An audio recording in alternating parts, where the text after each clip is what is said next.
लेकिन आज हम लोग का टॉपिक है इसका लेखा शास्त्र का। ठीक है, लेखा शास्त्र का थर्ड टॉपिक है आप लोग का लेखांकन सिद्धांत। ठीक, लेखांकन सिद्धांत मीन्स यहाँ पर लेखांकन सिद्धांत का वर्ड का मीनिंग क्या होता है मैं पहले आपको बताती हूँ कि जो लेखांकन के सामान्य नियम ही क्या कहलाते हैं, आपके लेखांकन के सिद्धांत कहलाते हैं। वास्तव में ये नियम क्या होते हैं, दिशा निर्देशक का कार्य करते हैं। मतलब यहाँ पर क्या होगा कि आपको किसके अकॉर्डिंग में काम करना है। जैसे देखो किसी के सिद्धांत मीन्स क्या होता है, जैसे गांधी जी के प्रिंसिपल्स क्या थे, अहिंसा। वो लाइफ टाइम अपना क्या किए है, अहिंसा पे उसके रास्ते पे चले कि मुझे कभी भी हिंसा नहीं करना है। ठीक है, तो उनके जीवन जीने का रूल था। तो ऐसी सेम टू सेम क्या है यहाँ पर कि लेखांकन के भी रूल होंगे, यही सब रूल आप इसमें पढ़ोगे। ठीक है, तो ये जो रूल है आपका उन्होंने किसने दिया इसको, गैप। गैप मीन्स होता है आपका गैप। गैप का फुल फॉर्म होता है, आप एक मिनट लिखेंगे। गैप का full form general accepted accounting principles. ठीक है, जनरल एक्सेप्टेड अकाउंटिंग प्रिंसिपल्स। इन्होंने ही क्या किया, कितने भी अकाउंटिंग के जो भी आपके सिद्धांत है उसको क्या किया इन्होंने लाया। ठीक, इसी के अकॉर्डिंग आप क्या करेंगे, जो भी लेखांकन की जो प्रिंसिपल्स है, जो भी रूल रेगुलेशन किसके अकॉर्डिंग होगा, यही गैप के अकॉर्डिंग होगा। अब इनके अनुसार देखो जो आपके अकाउंटिंग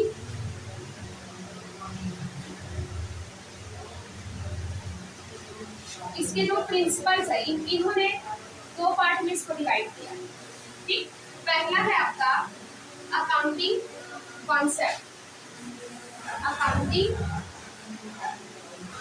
कॉन्सेप्ट, ठीक है, इसको बोलते हैं लेखांकन अवधारणा। ठीक है, और दूसरा है आपका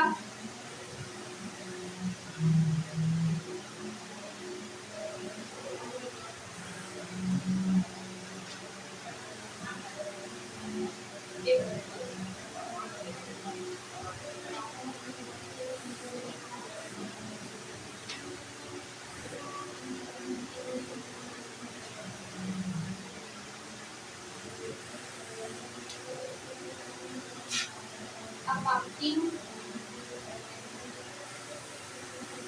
कन्वेंशन। एक है आपका अकाउंटिंग कॉन्सेप्ट, दूसरा है आपका अकाउंटिंग कन्वेंशन।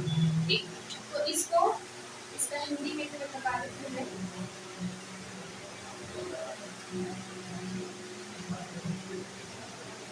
कन्वेंशन है ना, हाँ कन्वेंशन।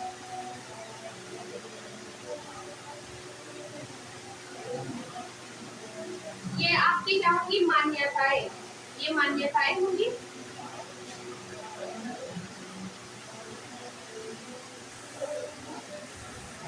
लेखांकन मान्यताएं, इसमें क्या करना रहेगा, देखो ये लेखांकन मान्यताएं मतलब ये होता है कि जो रूढ़िवादी है। लेखांकन मान्यता में क्या होगा, जो रूढ़िवादी मतलब जो पुराने जमाने जब कोई भी रूल रेगुलेशन नहीं था तो उस टाइम पे ये क्या करते थे, इस रूल को क्या करते थे, फॉलो करके अकाउंटिंग का काम करते थे। ठीक है, तो इसमें पहला है आपका लिखेंगे, इसमें बोलते जाओ, लिखोगे आप लोग, थोड़ा सा समझाते जाओगे इसके बाद। चलो लिखना, सतर्कता या फिर दूरदर्शिता। पहला है सतर्कता या फिर दूरदर्शिता। आप पहले पॉइंट्स को लिख लेना क्योंकि इससे अलग से क्या आता है, पॉइंट्स दे दिया जाता है, कौन सा सिद्धांत है आप बताओगे। ठीक है, पहला सतर्कता या दूरदर्शिता। दूसरा लिखेंगे आप सारता। सारता, दूसरा है सारता।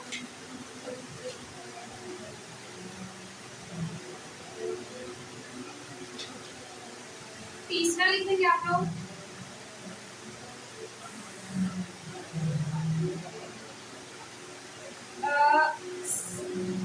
संगतता।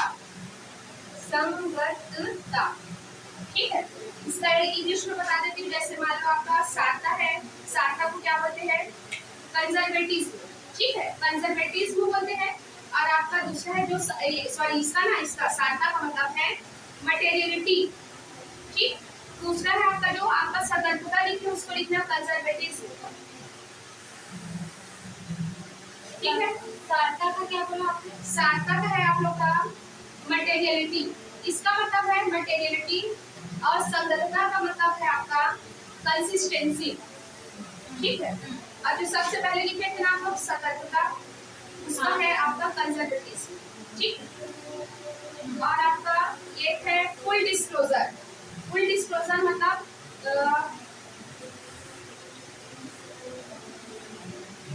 फुल डिस्क्लोजर मतलब जो एक मिनट सवाल देखिएगा, फुल डिस्क्लोजर मींस यही होगा कि आप जितना भी अकाउंट्स बनाए उसको सबके सामने डिस्क्लोज करें, पारदर्शिता, पारदर्शिता, पारदर्शिता,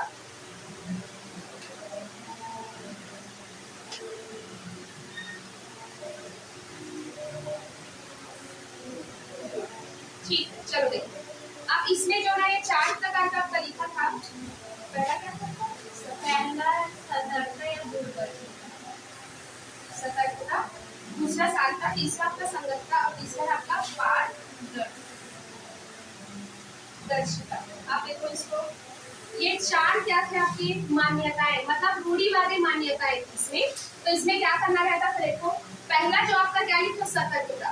सतर्कता मीन्स होता है कंजर्वेटिज्म। इसका मतलब ये है कि पहले के जो भी व्यापारी थे वो क्या करते थे कि हमको क्या होगा, लॉस होगा, ये सोच के क्या करते थे अपने जो प्रॉफिट है उसमें से कुछ चीज को रिजर्व कर दिया।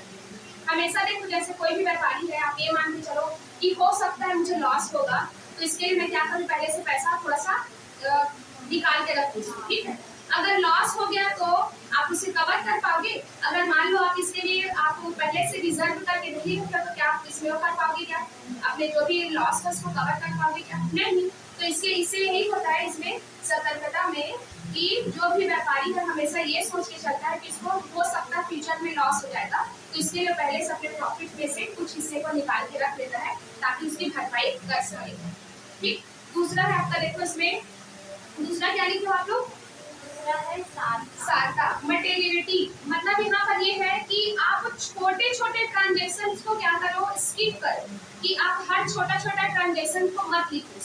इससे क्या होगा, आपका अननेसेसरी क्या होगा, जो भी अकाउंट है बहुत ज्यादा लंबा चला जाएगा। तो आप इसमें क्या कर सकते हो कि जैसे देखो आप छोटा छोटा खर्च, जैसे स्टेशनरी हो गया, स्टाम्प का खर्च हो गया, जैसे आप यहाँ से वहाँ जाने के लिए गाड़ी का भाड़ा जो दे रहे हो, ये सब चीज के लिए आप अलग अलग से उसका अकाउंट मत खोलो, एंट्री मत करो। उसके लिए आप क्या करो, एक खुदरा नोटबंदी सुने हो कि नहीं, पेटी केस, ठीक है, खुदरा नोटबंदी। इसमें क्या करते हो आप, एक फिक्स अमाउंट कि मुझे इतने साल में, मतलब इस महीने में मुझे 2000 का मान लो छोटे छोटे खर्च के लिए खर्चा लगेगा, तो आप क्या करो उसके लिए पहले से 2000 निकाल के रख लो, फिर जो भी खर्चे हैं उसको क्या करते जाओ, माइनस कर दो, ठीक है। तो आप लोग देखते होंगे इसमें सारे आप पैटी केस जो विश्लेषणात्मक और आपका दूसरा खुदरा नोटबंदी, इसमें आप लोग देखे होंगे ना कि छोटा छोटा खर्च के लिए पहले से पैसा निकालिए, उसके छोटे छोटे खर्च को आप क्या करते हो, माइनस करते जाते हो, फिर जो बचता है उसको अगले महीने के लिए क्या करते हो, उसमें ट्रांसफर करते हैं, ठीक है। तो एक मटेरियलिटी क्या बोलता है कि आप छोटे छोटे ट्रांजेक्शन्स को अपने अकाउंट्स में मत शो करो, अननेसेसरी आपका क्या हो जाएगा, अकाउंट्स में हो जाएगा, बढ़ जाएगा जो भी इसका ले, ठीक। अब तीसरा क्या है, देखो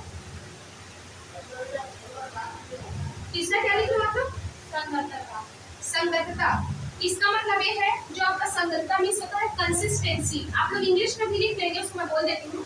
इसमें ना क्या होगा कि हिंदी में कई वर्ड यहाँ पर समझ में नहीं आता, लेकिन इंग्लिश में देखो ना तो अच्छे से समझ में आता है। तो कंसिस्टेंसी वर्ड से ही पता चला, कंसिस्टेंसी मीन्स क्या होगा कि आप साल भर कोई एक ही प्रोसेस क्या अपनाओगे, एक ही पॉलिसी क्या करोगे, अपनाओगे। जैसे क्या चीज, जैसे मान लो आप, मैं मूल्यह्रास, मूल्य डेप्रिसिएशन आपका जैसे मैं लगा रही हूँ, तो जैसे मैं जिस मशीन पे 1 साल क्या करी, डेप्रिसिएशन के रूप में किसको यूज करी, स्थायी किस्त पद्धति, उसके बाद क्या करी, उसके बाद मैं एक दूसरे साल में क्या करूँ, विशेष पद्धति को। तो इससे क्या होगा, हर साल अगर मैं अपनी पॉलिसीज को चेंज करूंगी तो मेरे को एक्यूरेट जो शुद्ध जो भी रिजल्ट है वो नहीं मिल पाएगा ना। तो इससे आप क्या कर सकते हो कि आप जो भी प्रोसेस को अपना रहे हैं उसको क्या करोगे, आप सेम प्रोसेस को हर साल अपनाओ, ताकि आपको पता चले कि पिछले साल के कंपैरिजन में भी मुझे कितना प्रॉफिट या लॉस हुआ है, ठीक है। तो आप डेप्रिसिएशन टैक्स इंग्लिश में क्या कर सकते हो, एग्जांपल ले सकते हो कि हर साल आप क्या करो, सेम पॉलिसी को क्या करो, अपनाओ। फिर नेक्स्ट क्या लिखे हो आप लोग, नेक्स्ट है मैम पारदर्शिता। पारदर्शिता है आपका फुल डिस्क्लोजर। इसका मतलब होता है फुल डिस्क्लोजर, मींस नाम से पता चल रहा है फुल डिस्क्लोज मतलब सबके सामने आप क्या करो, अपने जो अकाउंट्स है उसको क्या करो, डिस्क्लोज करो। ताकि ऐसे नहीं है कि जो आपके व्यापार में पैसा लगाया है उसको आपके व्यापार की स्थिति ना पता चले, क्योंकि वो पैसा लगाया है तो आपको प्रॉफिट तो मांगेगा ही, है ना, उसमें कि कितना प्रॉफिट हुआ उसका और उसमें कितना कंट्रीब्यूशन मिल पाएगा, ये आप क्या करो, फुल डिस्क्लोजर रखो। ये हो गया। तो ये क्या था आपका लेखांकन मान्यताएं, मतलब ये क्या थी, सब रूढ़िवादी था, ठीक है। जो पहले के व्यापारी थे वो लोग सब ये सब अपनाते, लेकिन अब क्या हुआ, गैप ने क्या बोला, लेखांकन अवधारणा दी है, मतलब कॉन्सेप्ट्स दिए। तो ये बहुत सारे आपके कॉन्सेप्ट्स हैं। तो सबसे पहले लिखना इसमें, चलो पहला लिखना,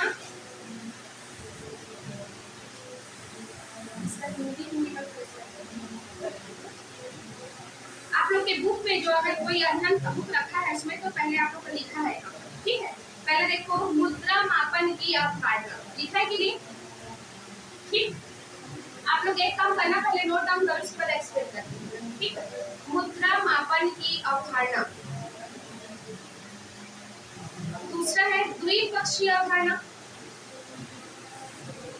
द्विपक्षीय अवधारणा। पहले तो मुद्रा मापन मतलब आपका होगा मनी मेजरमेंट, इस वाले में पहला है मुद्रा मापन, दूसरा है आपका द्विपक्षीय, ठीक है, द्विपक्षीय अवधारणा। तीसरा लिखेंगे आप लोग व्यवसाय के पृथक अस्तित्व या फिर पृथक इकाई की अवधारणा, व्यवसाय के पृथक अस्तित्व एवं पृथक इकाई की अवधारणा, ठीक है। तो चलो पहले इसको तीन को एक्सप्लेन करती हूँ मैं। देखो क्या बोला है, मुद्रा मापन की अवधारणा, इसका मतलब ये है कि आप जितने भी एंट्रीज कर रहे हो तो आप उन्हीं लेन देन का बस एंट्री अपने बुक में करो जिसको आप मुद्रा में माप सको, जिसको आप मनी से उसका मेजरमेंट कर सको। ऐसे नहीं है जैसे मान लो आप बाटा सिस्टम को वहां पर नहीं लिखोगे कि आप क्या करो, चावल के बदले में आप क्या ले लिए, गेहूं ले लिए, ठीक है। तो इस सब का एंट्री नहीं कर सकते। आप क्या करोगे, जिसको आप सिर्फ मनी में जिसका मेजरमेंट कर सको उन्हीं बस लेन देन को क्या करो आप अपने पुस्तकों में कर सको, ठीक है।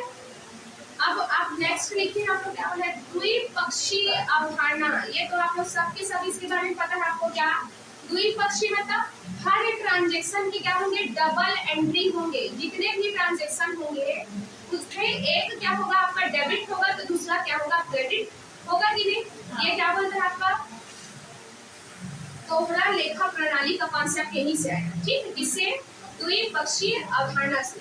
यहाँ पर क्या होगा, प्रत्येक लेन देन के क्या होंगे, दो पक्ष क्या होंगे, प्रभावित होंगे, ठीक, एक पाने वाला एक देने वाला या फिर एक विकलन या दूसरा समाकलन हो सकता है, ठीक है। फिर नेक्स्ट देखना, नेक्स्ट क्या लिखा है, व्यवसाय के पृथक अस्तित्व या फिर पृथक इकाई की अवधारणा। इसका मतलब यही है कि जो आपका व्यवसाय है और जो व्यापारी है उन दोनों का अस्तित्व क्या होगा, अलग अलग होगा। जैसे आप लोग क्या देखे हो, फर्म, फर्म देखे हो आप लोग, ऐसे ये फर्म है। अब इसमें क्या होगा, अलग अलग क्या है यहाँ पर साझेदार, ठीक है। जैसे मान लो ये ए बी सी डी साझेदार, ठीक। अब इसमें से क्या होगा, अगर कोई एक साझेदार डी क्या हो गया, या तो रिटायरमेंट ले लिया या फिर इसकी डेथ हो गई, तो ये कहाँ चला गया, ये खत्म। अब क्या हो गया, यह 3 बज गए। वैसे मान लो बी भी चला गया, सी भी चला गया, ठीक है। उसके बाद फिर अभी भी ए है, अब तो ये क्या नहीं हो सकता, पार्टनरशिप तो नहीं हो सकता क्योंकि अकेला हूँ। तो अब ये क्या हो गया, इसका भी खत्म हो गया, ठीक है। लेकिन क्या फर्म बंद हो जाएगा क्या, आपका जो फर्म है वो बंद नहीं होगा। इसका मतलब क्या है कि जो व्यापार है ये आपका व्यापार है, ठीक है। और यहाँ पर जो जो थे, जितने लोग ए बी सी थे वो क्या थे, आपके व्यापारी, ठीक है। तो इसका मतलब क्या है कि आपके व्यापार और व्यापारी का अस्तित्व क्या होगा, अलग अलग होगा कि नहीं। कि जैसे मान लो ए था, उसने कितना लगाया, 30,000 की पूंजी लगाई, ठीक। अगर कोई साझेदार 30,000 की यहाँ पर पूंजी लगाया है तो इसका दायित्व क्या होगा, 30,000, उसके बाद ये क्या हो जाएगा, अपने दायित्व से मुक्त हो जाएगा। ठीक, उसके बाद जो भी उसका क्या होगा, एक्स्ट्रा जो भी लायबिलिटीज होगा उसके लिए कौन लायबल होगा, फर्म। फर्म होगा कि नहीं, वैसी कंपनीज में जो जितना ज्यादा उसमें इन्वेस्ट करता है वो सिर्फ उतने के लिए बस लायबल होगा अगर लॉस हो गया तो। अगर उसके बाद क्या होगा, एक्स्ट्रा जो भी उसका बर्डन है या फिर जो भी दायित्व उसको कौन वहन करता है, कंपनी वहन करता है। तो सिंपल है कि जो व्यापार है और व्यापार का स्वामी, उन दोनों का अस्तित्व क्या होता है, अलग अलग होता है। ठीक, अगर कोई व्यापारी अगर उस फर्म उससे निकल, जैसे आपको फर्म का एग्जांपल दूं फर्म का, तो आप फर्म में क्या किए, एक कोई निकल गया तो भी आपका फर्म चलते रहेगा। ठीक, उसमें फिर कोई और एंट्री लेगा, फिर एग्जिट लेगा, फिर एंट्री लेगा, लेकिन फर्म क्या होता है, कभी बंद होता है क्या, नहीं होता। फिर नेक्स्ट है देखो, लागत या ऐतिहासिक लागत और खर्च। ठीक है, यहाँ पर क्या होगा, हिस्टोरिकल कॉस्ट। यहाँ पर क्या करना है, सिर्फ आपको एसेट्स को किस पे रिकॉर्ड करोगे, जो उसकी लागत मूल्य है उस पे आप क्या करोगे, इसको रिकॉर्ड करोगे। ठीक है, इसमें आप लोग देखना रूल बोलता है कि जो भी आपके एसेट्स है उसका आपका जो बुक वैल्यू और आपका जो क्या है मार्केट वैल्यू, उन दोनों में जो कम रहता है उसको लेते हैं ना। तो यही सिर्फ आपका एक हिस्टोरिकल में क्या होता है, जो भी एसेट्स है उसको किस में रिकॉर्ड किया जाए, उसके कॉस्ट प्राइस पर ही क्या किया जाए, रिकॉर्ड किया जाए। तो मैं आपको थोड़ा थोड़ा एक्सप्लेन करूँ, उसको अपने वर्ड्स में लिख दूँ ताकि मैं बाद में आपको याद रह जाऊँ। या फिर बुक में भी दिया है, इसमें क्या बोला है कि व्यापार की संपत्ति का लेखा उसके लागत मूल्य या जिस मूल्य पर क्रय की गई है वही क्या कहलाता है, उसका ऐतिहासिक मूल्य कहलाता है। ठीक है ना, इधर क्लियर है आप लोग को, बाकी लोग को इधर ऑनलाइन को जिन लोग को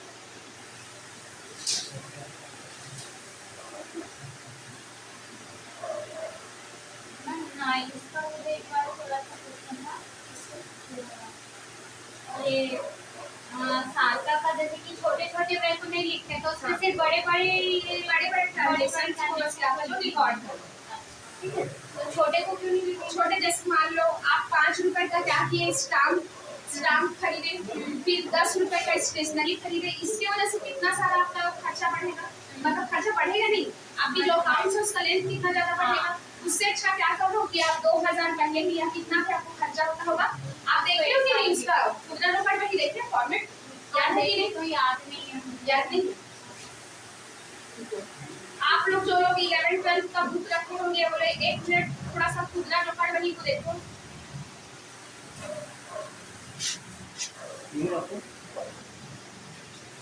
एक मिनट दिखाते इसको।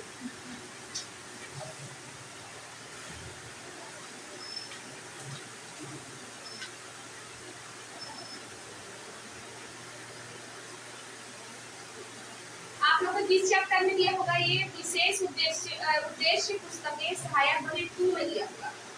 ठीक है, मैं इसे बताती हूँ, ये देखिए आप लोग देखना, अगर बुक रखे होंगे तो इसमें क्या किया है, साधारण लघु रोकड़ बनी, यहाँ पर पैटी कैश भी लिखा है ना, तो इसमें क्या किया, देखो आप 200 रुपए हर साल के लिए निकाल दिया, मतलब हर महीने के लिए निकाल दिया। अब ये 200 रुपए में हर खर्चा, जैसे देखो इसमें लिखा है छपाई लेखन सामग्री, फिर विविध व्यय का कितना 32 रुपए, गाड़ी भाड़ा का 8 रुपए, डाक व्यय का 2 रुपए। अब इस 2 रुपए का क्या एंट्री करोगे, आप बुक में बताओ, नहीं करोगे ना, तो आप क्या करो, छोटे छोटे खर्च को यहाँ तक पूरा लिख दो, जिसको ये हर महीने का क्या सोचता है कि मेरा 200 खर्चा भी होता ही है पैटी कैश में, तो इसमें से आप टोटल इसका कितना खर्चा हो गया, 127 खर्चा हो गया। अभी क्या करेगा, 200 में 127 घटाया तो कितना है, 73 रुपए बच गया। अभी क्या हो जाएगा, अगले महीने के लिए फिर से क्या चला जाएगा, वो शेष चला जाएगा। अब उसके बाद फिर से इसमें कितने का जरूरत पड़ेगा, उसको हर महीने के लिए 200 निकालना है, तो यहाँ पर फिर से उसको कितना ऐड कर देगा, 127 रुपए ऐड कर देगा, फिर इस महीने का खर्च घटा देगा। इसीलिए पैटी कैश को अलग से बनाया जाता है। ठीक है, समझ में आया आप लोगों को? चलिए देखिए, और नेक्स्ट क्या लिखा है,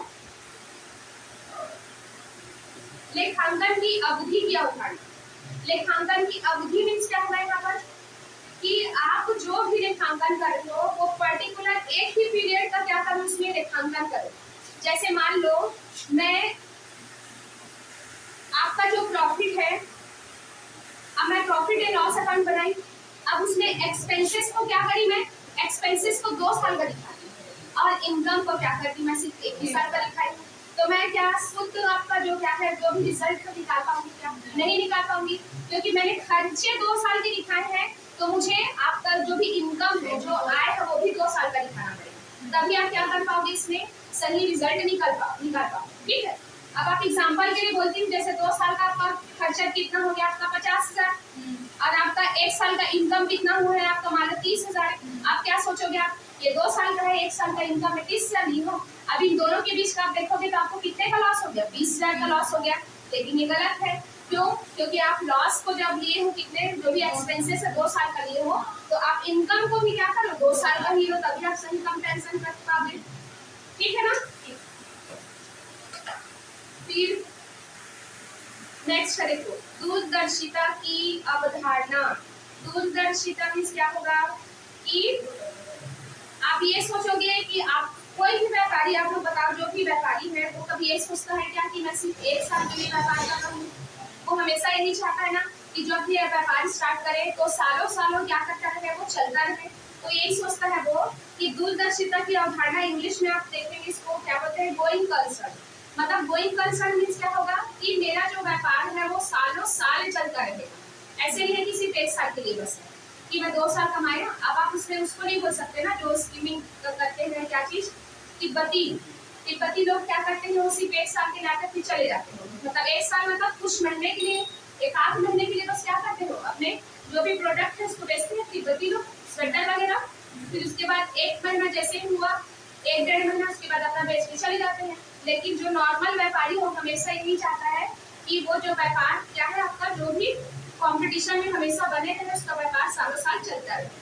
तो यही बोलता है दूरदर्शिता की अवधारणा। आप जैसे मान लो आपको कंडीशन लिख दिया कि कोई व्यापारी ये चाहता है कि उसका व्यापार सालों साल चलता रहे, और उसके बाद 4 ऑप्शन दे देगा हमको कि कौन सी अवधारणा के अंतर्गत आ रहा है, कि लेखांकन की अवधि में आ रहा है, कि आपका मुद्रा मापन में आ रहा है, या फिर ऐतिहासिक लागत में आ रहा है। तो आपको पता रहेगा तब आप उसको क्या कर पाओगे, ठीक कर पाएंगे, है ना। तो इसका मतलब यही है कि जितने भी आपके कॉन्सेप्ट अभी मैं जो समझा रही हूँ उसको क्या करना, आप लोग उसका एक एक थोड़ा थोड़ा लाइन में आप लिख के रखो, ताकि आपको पूरा पॉइंट दिखे, उसको रिकॉल कर पाओ।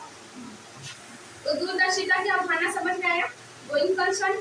फिर आपका देखो इसके बाद क्या चीज, दूरदर्शिता मीन्स क्या होता है कि आप ये सोचोगे कि आपका जो भी बिजनेस है वो सालों साल चलता रहेगा, बिजनेस हमेशा के लिए,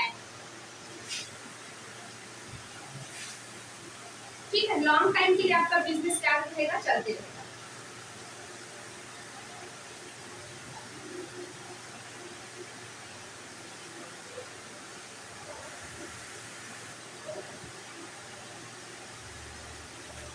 अब देखो नेक्स्ट क्या हो रहा है, लागत एवं आय की तुलना की अवधारणा। इसका मतलब ये हो रहा है कि आप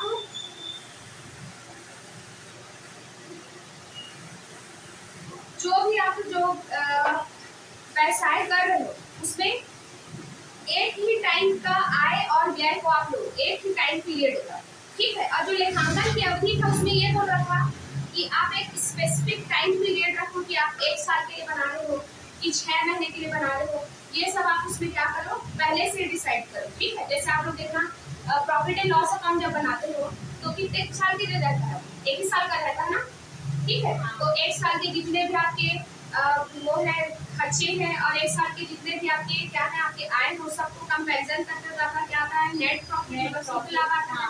उसके बाद आप किसमें ट्रांसफर कर देते हो, उसको चिट्ठे में ट्रांसफर कर देते हो, ठीक है। उसके बाद आपका क्या होता है, अगर दोनों साइड एसेट्स और लायबिलिटी अगर इक्वल है तब आपका क्या होता है, वो सही आपका व्यापार का स्थिति दिखाता है, ठीक।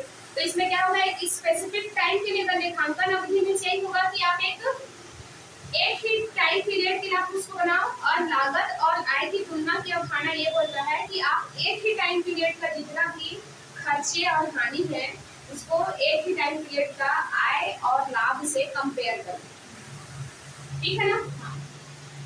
अब देखो यहाँ पर रूढ़िवादिता की अवधारणा, यहाँ पर ये लिखा है कि इस अवधारणा के अनुसार भविष्य में होने वाली हानियों को वित्तीय विवरण में दर्शाना चाहिए, परंतु होने वाले लाभों को नहीं।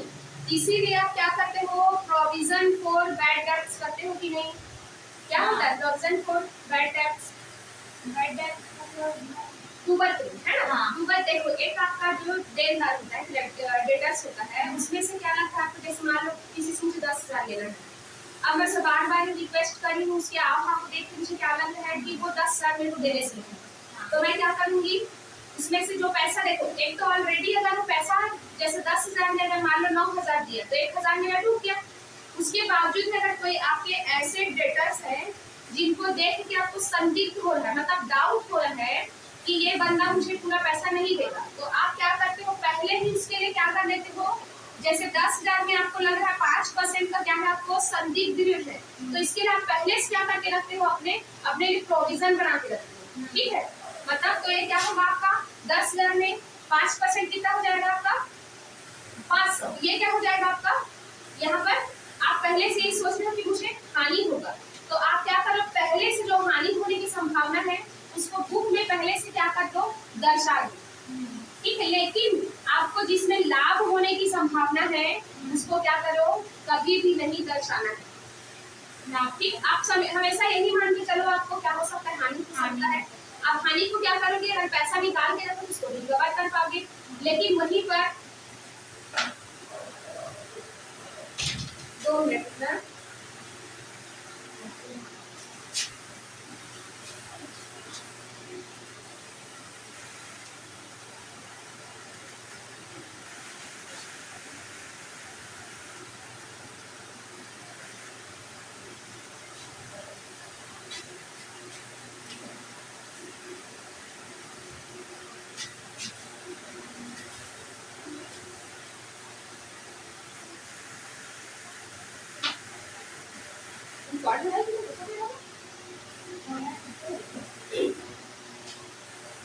चलो, तो ये आपका जो रूढ़िवादिता की अवधारणा क्या होता है कि आप हमेशा जो लॉस होने की संभावना है ना उसका पहले एंट्री करो, लेकिन जो प्रॉफिट होने की संभावना है इसका एंट्री मत करो।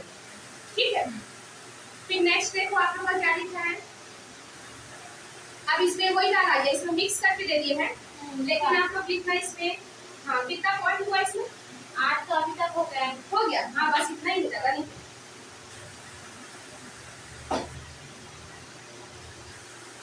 तो आप लोग को ये समझ में आया कि नहीं।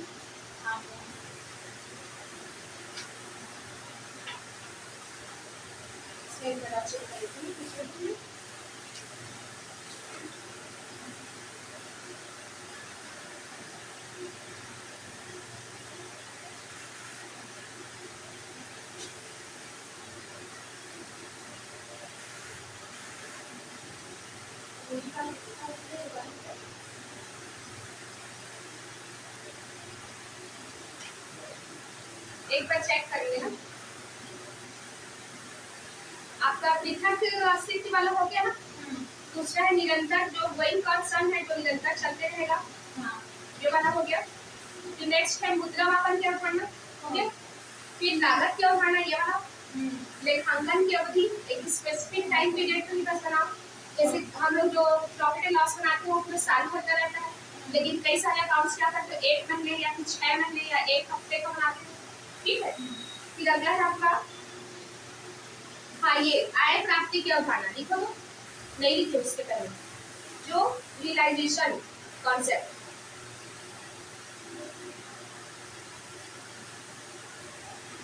इसमें क्या होता है कि आप इस अवधारणा के अनुसार ये है कि आय या लाभ उस समय तक प्राप्त या अर्जित नहीं माना जाना चाहिए जब तक कि वस्तु या सेवाओं की वास्तविक बिक्री नहीं हो जाती।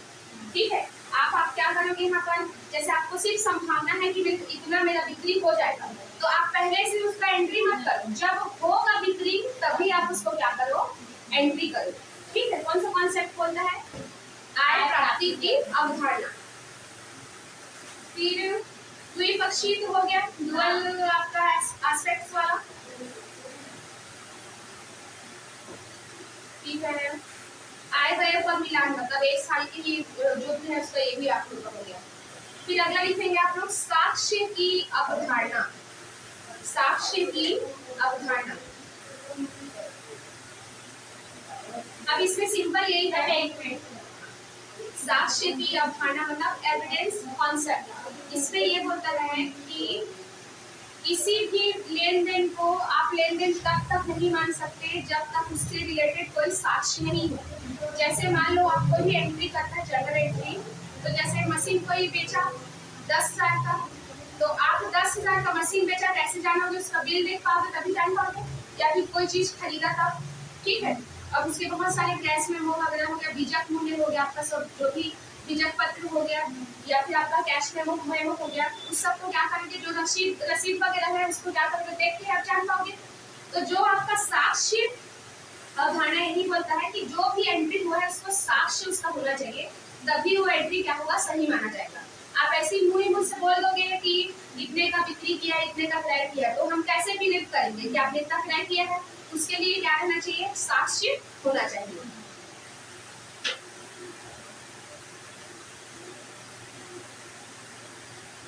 बस इतना ही है। कितना पॉइंट हुआ? 10 हो गया ना? 10 तो साक्ष्य का मतलब ये होता है कि उसके पास प्रूफ होना चाहिए। प्रूफ होना चाहिए, किसी भी लेन देन का प्रूफ होना चाहिए, ठीक है। जैसे मान लो आपको मैं उधार माल बेची हूँ, ठीक है, कितने का, 15,000 का उधार माल बेची हूँ। अब उससे रिलेटेड अगर मेरे पास कुछ भी साक्ष्य नहीं है, मैंने आपसे कुछ लिखवा के नहीं दिया, तो मैं आपसे पैसा मांगूंगी तो आप दोगे क्या? नहीं दोगे, क्योंकि मैं प्रूफ दिखाऊंगी ना आपको कि देखो मैं उस दिन आपको बेची थी, इस रेट पे बेची थी, देखो आपने इसमें सिग्नेचर किया है, तब तो आप दोगे। अब आप मुकर जाओगी तो मैं क्या उसके लिए कुछ क्लेम कर पाऊंगी क्या? कुछ भी नहीं। तो इसके लिए क्या होना चाहिए, साक्ष्य होना चाहिए किसी भी व्यवहार के लिए। तो चलिए अभी मैं ना अकाउंट्स का इतना ही करती हूँ, इसके बाद आप नेक्स्ट जो व्यवसाय का थोड़ा सा बता देती हूँ। व्यवसाय में आप लोग को क्या पढ़ के आना थी? व्यवसाय और साझेदारी। हाँ, व्यवसाय में साझेदारी मतलब टॉपिक था। व्यवसाय वाला जो है साझेदारी, देखना उसमें आप लोग जो अकाउंट्स में जो साझेदारी है वो पूरा अकाउंट का वो पढ़ना होगी ना, उसमें जो अभी पीड़ा नहीं कर क्या चीज मुझे या तो फिर समझ में नहीं आया। व्यवसाय और साझेदारी में ढूंढ रही थी पढ़ने के लिए, इसमें ज्यादा नहीं लेकिन हाँ मुझे नहीं मिले। बाकी व्यापार के बाद देखो आगे है थोड़ा सा साझेदारी करें। ये है इसमें ये साझेदारी एकदम थोड़ा सा ही बस इसमें दिया है, लेकिन साइड करना नहीं करेंगे, थोड़ा सा और बड़ा पढ़ लेंगे। पेज नंबर 160 में दिया हुआ है, हाँ ठीक है। जिसके पास भी अगर बुक है अरिहंत की तो 160 में दिया गया है, लेकिन इतना छोटा मतलब इतना कम कंटेंट कवर नहीं हो पाएगा। तो इसके लिए आप क्या करोगे, 11th की जो बुक है उसमें से मैं आपको बताती हूँ।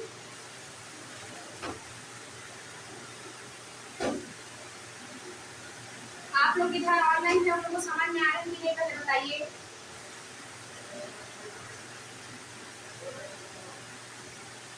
अनम्यूट करके बताओ।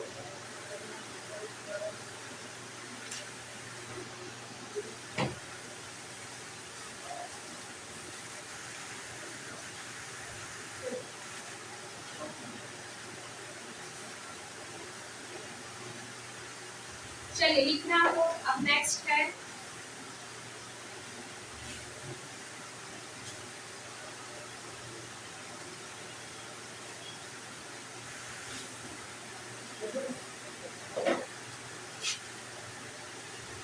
व्यवसाय, ठीक है। व्यवसाय में आज हमारा टॉपिक है क्या चीज, साझेदारी।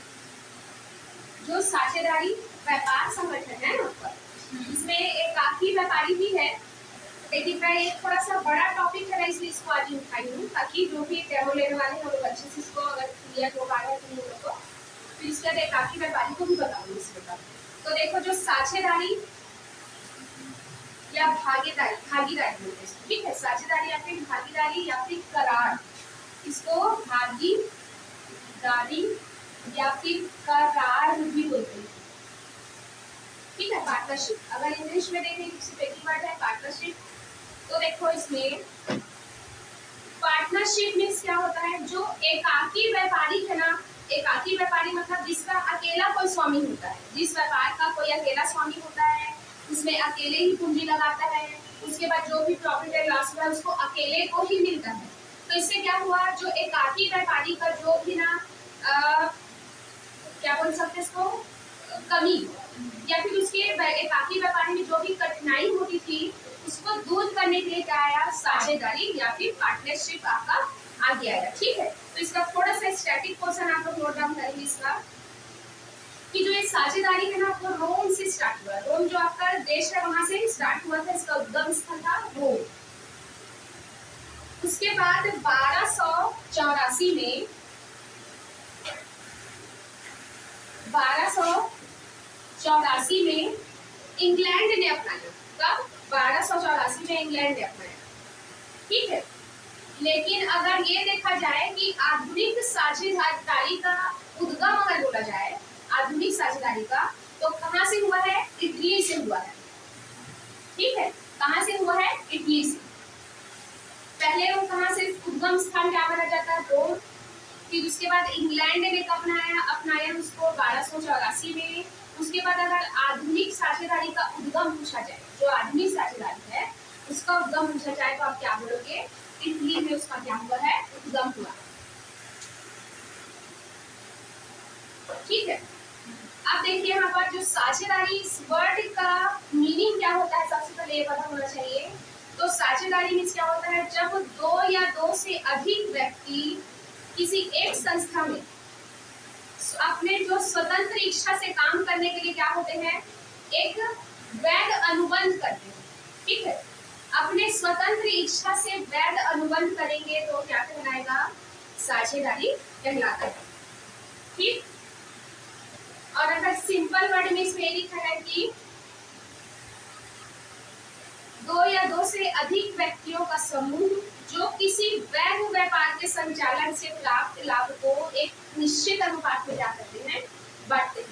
तो इसके लिए क्या होना चाहिए? इस हर वर्ड का मीनिंग देखो, जैसे दो या दो से अधिक व्यक्ति, अगर कोई अकेला व्यक्ति होगा तो साझेदारी फर्म लेके रह सकता। ठीक, फिर उसके दूसरा क्या है? दो या दो से अधिक व्यक्ति हो गया। उसके बाद वैध व्यापार, यहाँ पर आप इलीगल कोई भी बिजनेस या फिर कोई काम नहीं कर सकते। अगर वो इलीगल है तो आपका क्या होगा? वो साझेदारी नहीं कहलाएगा।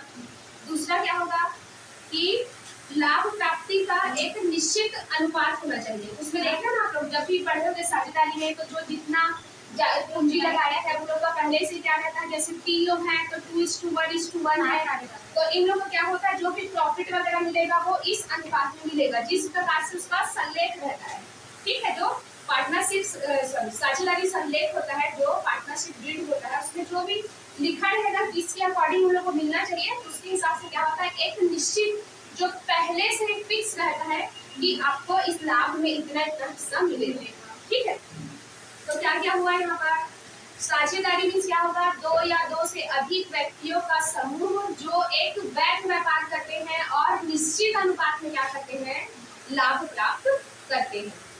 ठीक है, पूर्व निर्धारित निश्चित उन लोगों का रहता है। ठीक है, अब आपको बताइए ना कि जो पार्टनरशिप है उसका उद्गम रीजन, जो इसका मतलब जो उद्गम होने का रीजन क्या था? कि पहले एकाकी व्यापार में अकेला व्यक्ति क्या करता था? सब जितना भी पूंजी वगैरह सब चीज लगाता था, तो सब बर्डन इसके लिए ज्यादा हो जाता था। अगर लॉस हो गया तो पूरा का पूरा उसी को वहन करना रहता था। अब इसके लिए क्या बोले कि देन अब हमको क्या करना है? बहुत सारे लोग क्या है इसमें व्यापार के स्वामी रहे और क्या करे? थोड़ी थोड़ी पूंजी जितना भी जिसका जैसी वो है देना चाहता है, जितना पूंजी लगाना चाहता है अपनी इच्छा अनुसार उसमें लगाएगा और उसको उसी के अकॉर्डिंग क्या मिलेगा? प्रॉफिट उसमें मिलेगा। तो इससे क्या होगा कि जो एक अकेले पे बर्डन था क्या हो गया? 4 या जितने लोग भी हैं उसमें क्या हो गया? अलग अलग उसमें डिस्ट्रीब्यूट हो गया। ठीक है, तो आप देखो इसमें जो साझेदारी अधिनियम आपको पूछता है कि साझेदारी अधिनियम कौन सा है? कौन सा है बताओ तो? 1956, 2013, 1932 या फिर आपका 1948? कौन सा है बताओ?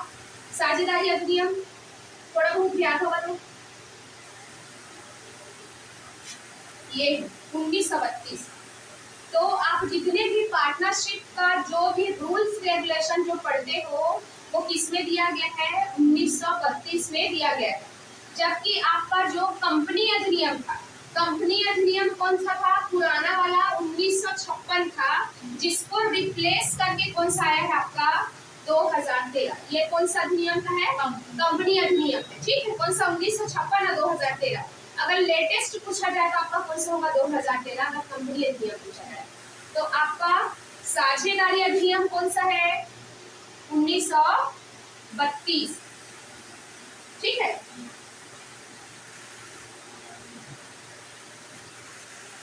चलिए देखेंगे थोड़ा सा इसका विशेषता क्या बोलता है, इसके लक्षण क्या हो सकते हैं, कि क्या क्या होना चाहिए एक साझेदारी के लिए, क्या क्या चीज इसमें होना चाहिए। पहला है 2 या 2 से अधिक व्यक्ति, ये तो सिंपल है। कोई अकेला व्यक्ति क्या नहीं चला सकता, साझेदारी फर्म नहीं चला सकता। फिर अगला है साझेदारी अनुबंध या समझौता होना, तो उनके बीच में क्या होना चाहिए, कॉन्ट्रैक्ट होना चाहिए कि कौन कौन क्या काम करेगा, कौन कौन कितना पूंजी लगाएगा, किसको किसको कितना प्रॉफिट मिलेगा, लॉस मिलेगा। ठीक। फिर अगला है लाभार्जन एवं उसका वितरण किया जाना, तो वहाँ पर आप पहले से क्या करोगे, अगर हमको प्रॉफिट हुआ तो इसी अनुपात में मिलेगा। आप पहले से क्या कर लो, जो पार्टनरशिप वो है ना आपका साझेदार सल्लेख, उसमें पहले से ये सब क्या लिखा रहता है, जो भी रूल्स वगैरह है वो सब उसमें लिखा रहता है। ठीक है। फिर अगला है व्यापार का संचालन होना, कि आपका व्यवसाय है कैसे संचालित होगा, कि उसमें कौन एक्टिव रहेगा, कौन आपका पार्टिसिपेट करेगा, जिसमें ज्यादा इसमें व्यापार तो जो देखो, क्योंकि बहुत सारे साझेदार रहते हैं। कई लोग क्या रहते हैं, एक ही जगह पे रहते हैं, कई लोग बाहर वाले भी रहते हैं। उन लोग क्या होते हैं, उन लोग निष्क्रिय होते हैं। ठीक है। निष्क्रिय मीन्स उनका सिर्फ पैसा लगा रहता है, लेकिन जो यहाँ है वो एक्टिव होके क्या कर रहे हैं, पार्टिसिपेट कर रहे हैं, काम कर रहे हैं, तो एक्टिव साझेदार कहलाता है। अभी आपको आगे बढ़ाऊंगी साझेदार के प्रकार में। ठीक है। तो आप लोग इस चीज से मत ये सोचना कि मैम थ्योरी के ऊपर पढ़ा रही है, जबकि हमारे पार्टनरशिप में साझेदारी में तो न्यूमेरिकल है। अभी मैं जो आज आपको पढ़ा रही हूँ वो व्यवसाय का साझेदारी है, व्यवसाय आपका जो सब्जेक्ट है उसमें का साझेदारी जो थ्योरी वाला है। ठीक है। और इसके बाद जो पढ़ाऊंगी जो लेखा शास्त्र में, तब उससे रिलेटेड जो भी आपके अकाउंट्स में जो भी लगता है ना, उन सबको पढ़ाऊंगी। ठीक है। तभी सिर्फ इसमें थ्योरी पोर्शन आता है। तो देखो इसके लिए अगला क्या लिखा है, व्यवसाय का होना। अब अगर हम 4 लोग यहाँ पर है, जैसे अब हम लोग साझेदारी, अब हमारा कोई व्यवसाय ही नहीं है, तो क्या साझेदारी कहलाएगा क्या? नहीं। तो हमारे इसके लिए क्या होना चाहिए, साझेदारी के लिए व्यवसाय का होना जरूरी है, कि आप किस मकसद या किस उद्देश्य के लिए एक जगह इकट्ठा होके आप लोग साझेदार बने हैं। फिर वैध व्यापार होना चाहिए। अब साझेदारी का दायित्व तो क्या होता है, असीमित होता है। असीमित मीन्स क्या होता है बताओ, कोई सीमा नहीं है। अगर मान लो इन केस अगर उसको किसी भी प्रकार का क्या हो गया, लॉस हो गया, तो उसकी पर्सनल संपत्ति भी को क्या किया जाएगा, जब्त कर लिया जाएगा। जबकि आपका जो कंपनी होता है उसके जो भी शेयर होल्डर्स होते हैं उन लोगों का दायित्व सीमित होता है। ठीक है। मतलब जिसने जितना ज्यादा क्या किया है, अंशों का क्या किया है, उन्होंने जितना परचेस किया, जैसे मान लो मैंने 30,000 का क्या किया है यहाँ पर टोटल रुपीज से बता दूँ, 30,000 का मेरा क्या है यहाँ पर अंश मैंने क्रय किया है। ठीक है। तो मेरा सिर्फ दायित्व कितने तक का रहेगा, 30,000 तक का बस रहेगा। लेकिन वहीं पर अगर मैं पार्टनरशिप में हूँ तो मेरा अगर मान लो मैंने 30,000 में क्या किया यहाँ पर पूंजी लगाया है, और अगर मुझे हो गया क्या हो गया यहाँ पर लॉस हो गया, तो अगर मान लो मुझे 40,000 का लॉस आ रहा है अगर मेरे हिस्से पे, तो जो 10,000 बचा वो मेरे पर्सनल संपत्ति से क्या किया जाएगा, वसूला जाएगा। यही होता है जो पार्टनरशिप का दायित्व तो क्या होता है, असीमित, जबकि वहीं पर अंशधारियों का दायित्व तो क्या होता है, सीमित होता है। ठीक है। क्लियर है सबको?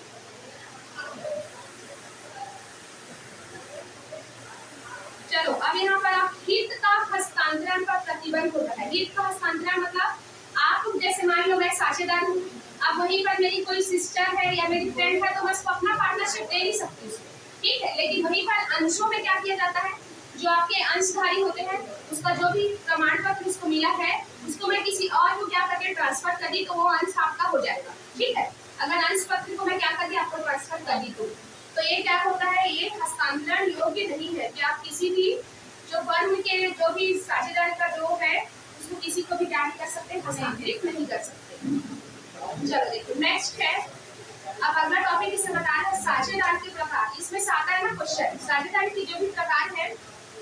अभी मैं जो बता रही हूँ साझेदारी के प्रकार बता रही हूँ ना, साझेदारी मतलब पार्टनरशिप को बता रही हूँ। इसके बाद जो प्रकार बताऊंगी ना, पार्टनर्स के प्रकार बताऊंगी, मतलब कितने प्रकार के आपके टाइप्स ऑफ पार्टनर्स। अभी मैं बता रही हूँ टाइप्स ऑफ पार्टनरशिप बता रही हूँ। ठीक है।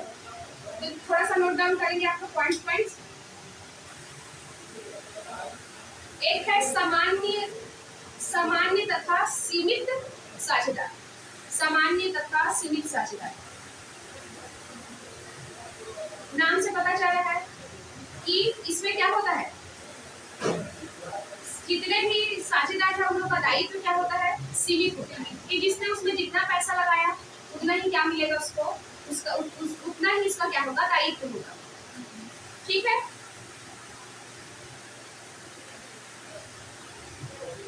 फिर अगला है आप लोग का देखना ऐच्छिक तथा विशिष्ट साझेदार।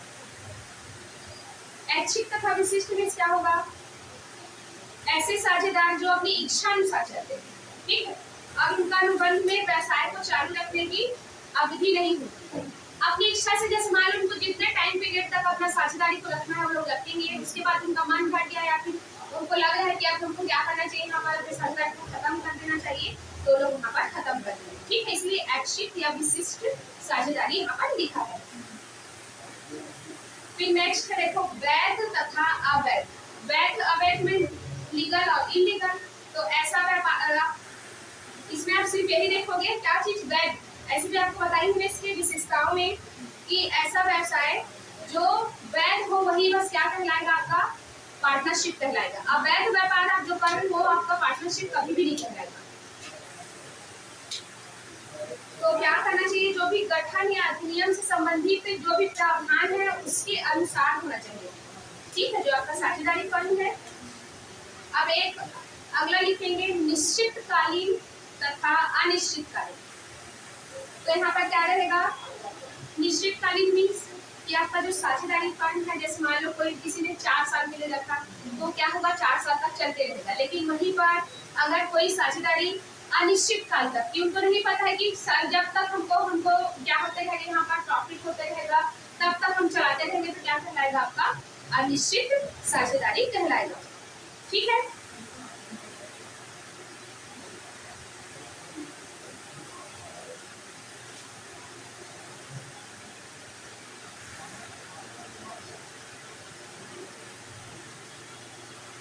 अब ये तो हो गया साझेदारी के प्रकार। अब मैं आपको जो बता रही हूँ क्या होगा, आपका साझेदार मतलब जो आपके पार्टनर्स हैं वो कितने टाइप्स के पार्टनर्स होते हैं। तो पहला देखो आप लोग लिखे हो सक्रिय साझेदार, जो एक्टिवली क्या करता है, पार्टिसिपेट करता है, सभी जितने भी फर्म के जितने भी काम है उसमें एक्टिव होकर अगर पार्टिसिपेट कर रहे हैं तो आपका क्या कहलाएगा, यहाँ पर एक्टिव या फिर सक्रिय साझेदार कहलाएगा। एक्टिव होकर काम, हाँ एक्टिव होकर काम करेगा, कि उसके संचालन में क्या करता है, सक्रिय रूप से भाग लेता है। लेकिन वहीं पर एक निष्क्रिय साझेदार कौन होगा, कि दिन प्रतिदिन के कार्य में इसकी भागीदारी क्या है कि नहीं रहेगा।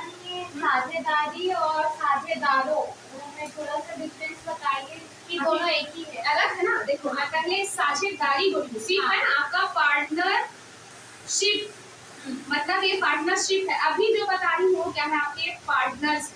ठीक है, तो पार्टनर्स मतलब व्यक्ति का बात कर रही हूँ, और यहाँ पर हम लोग का क्या करें, फर्म का बात करें। हाँ ठीक है, यहाँ फर्म का पहले जो निष्क्रिय जो बताई थी, सॉरी ये बताई हूँ आपका सामान्य और सीमित, ऐच्छिक और विशिष्ट, ये क्या है आपके पार्टनरशिप का था प्रकार का। लेकिन अभी जो बता रही हूँ सिर्फ साझेदार, जो वो व्यक्ति का बात चलेगा।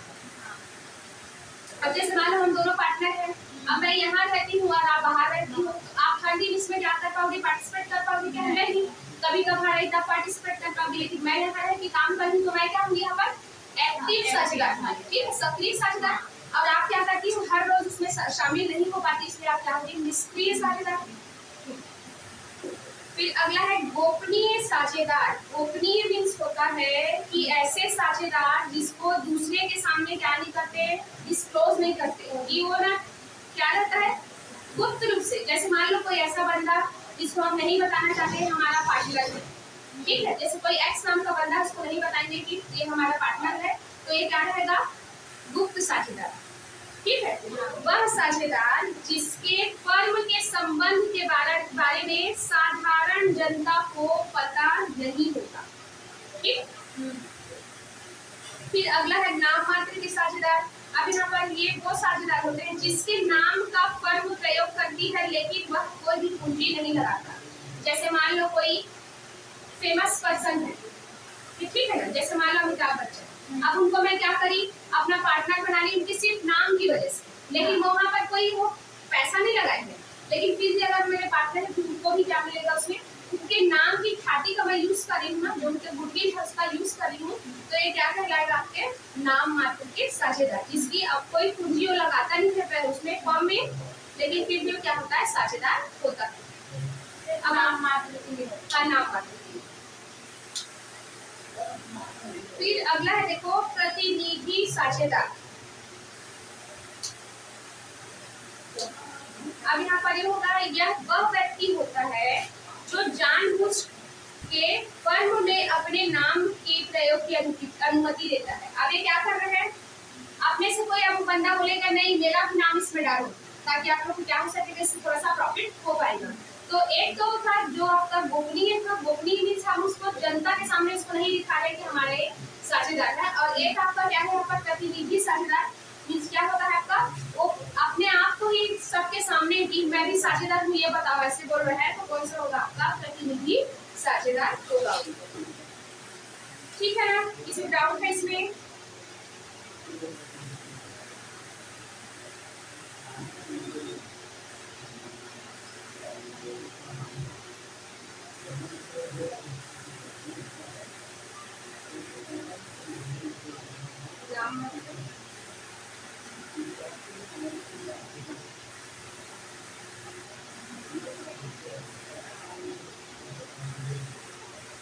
इसको ना गत्यावरोध भी बोलते हैं ना, गत्यावरोध, ठीक है ना, इसी को लास्ट वाला ये जो प्रतिनिधि वाला है ना, गत्यावरोध।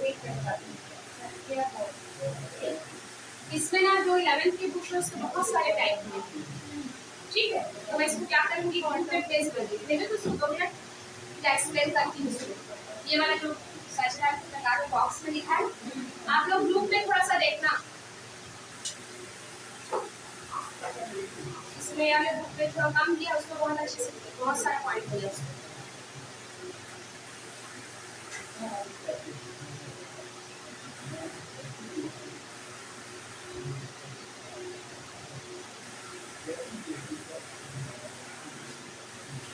देखो अभी हम लोग हो गया था सेट, हाँ आप लोग ग्रुप में 1 मिनट चेक करके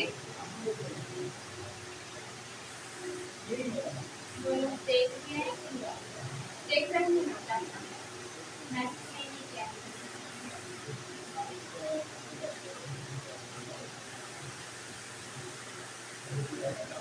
देखो इसमें क्या लिखा है, पहला लिखा है सामान्य साझेदार, जो साझेदार क्या करता है संपूर्ण कार्य में भाग लेता है वो क्या कहलाता है आपका सामान्य साझेदार।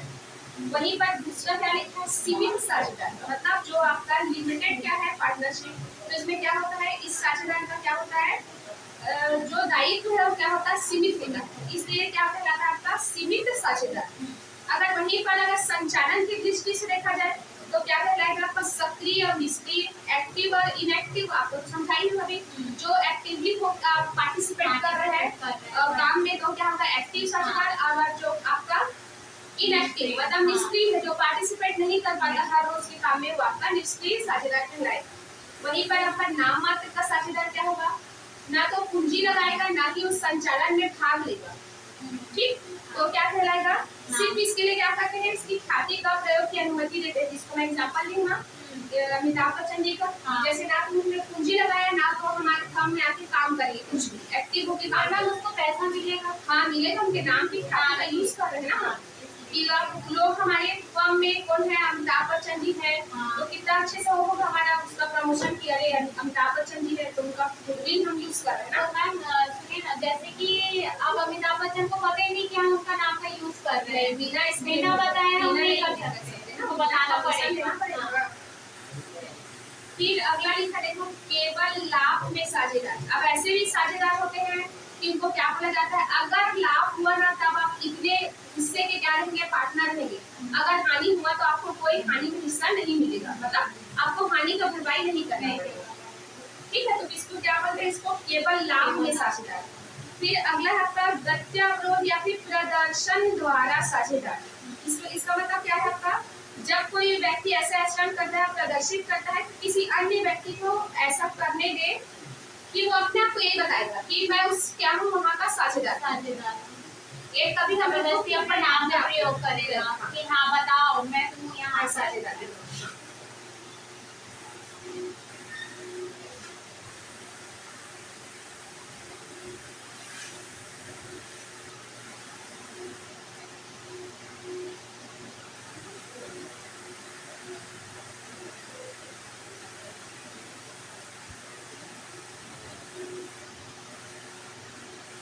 क्या लिखा है देखो, इसको जो प्रदर्शन वाला जो ये साझेदार होता है ना, गत्या लोग, यदि कोई व्यक्ति इस प्रकार का आचरण करता है कि अन्य लोगों को यह विश्वास हो जाए कि वह व्यक्ति किसी विशेष साझेदारी फर्म में साझेदार है, जबकि ऐसा नहीं होता, ठीक है, वो क्या करता है, यह आचरण या प्रदर्शन मौखिक या फिर लिखित रूप में ऐसी फर्जी दिखा रहा है कि मैं वहाँ का क्या हूँ, साझेदार हूँ, और उसका यूज करके वो क्या कर दे रहे हैं, वहाँ पर कुछ अपना प्रॉफिट या फिर कुछ अपना काम निकलवा ले रहा है। तो ये क्या कहलाएगा, आपका एक प्रदर्शन या फिर गत्यावरोध, ठीक है, साझेदार कहलाएगा। फिर अगला देखो, अन्य दृष्टि में साझेदार में लिखा है आप लोग का उप साझेदार। अब यहाँ पर सब पार्टनर किससे होगा, जैसे मान लो आप और मैं पार्टनर हूँ, अब उसके बाद मैं अपने काम को करने के लिए कोई अपने जगह में कोई अपना सब पार्टनर रखी हूँ कि मेरे बदले वो भी क्या कर लेगा, काम करना, तो क्या कहलाएगा आपका सब पार्टनर।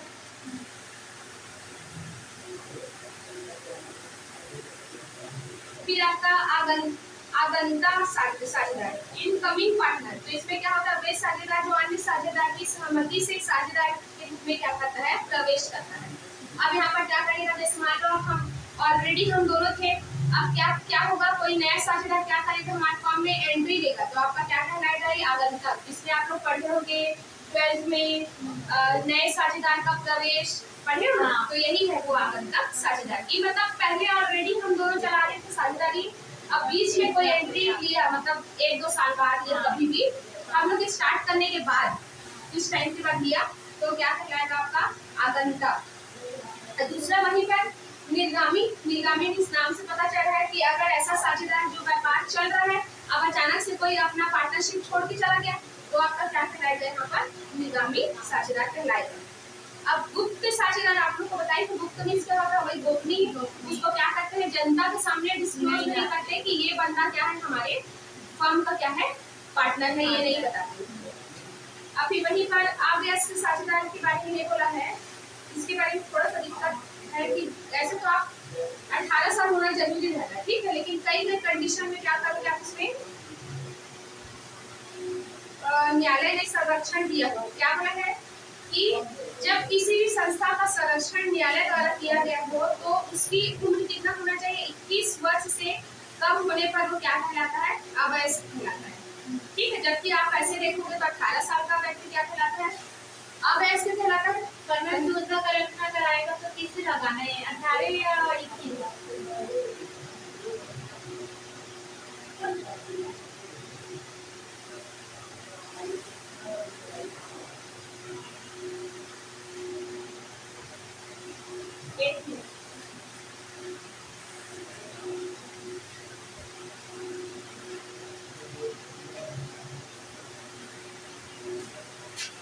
एक मिनट रुकिएगा ना,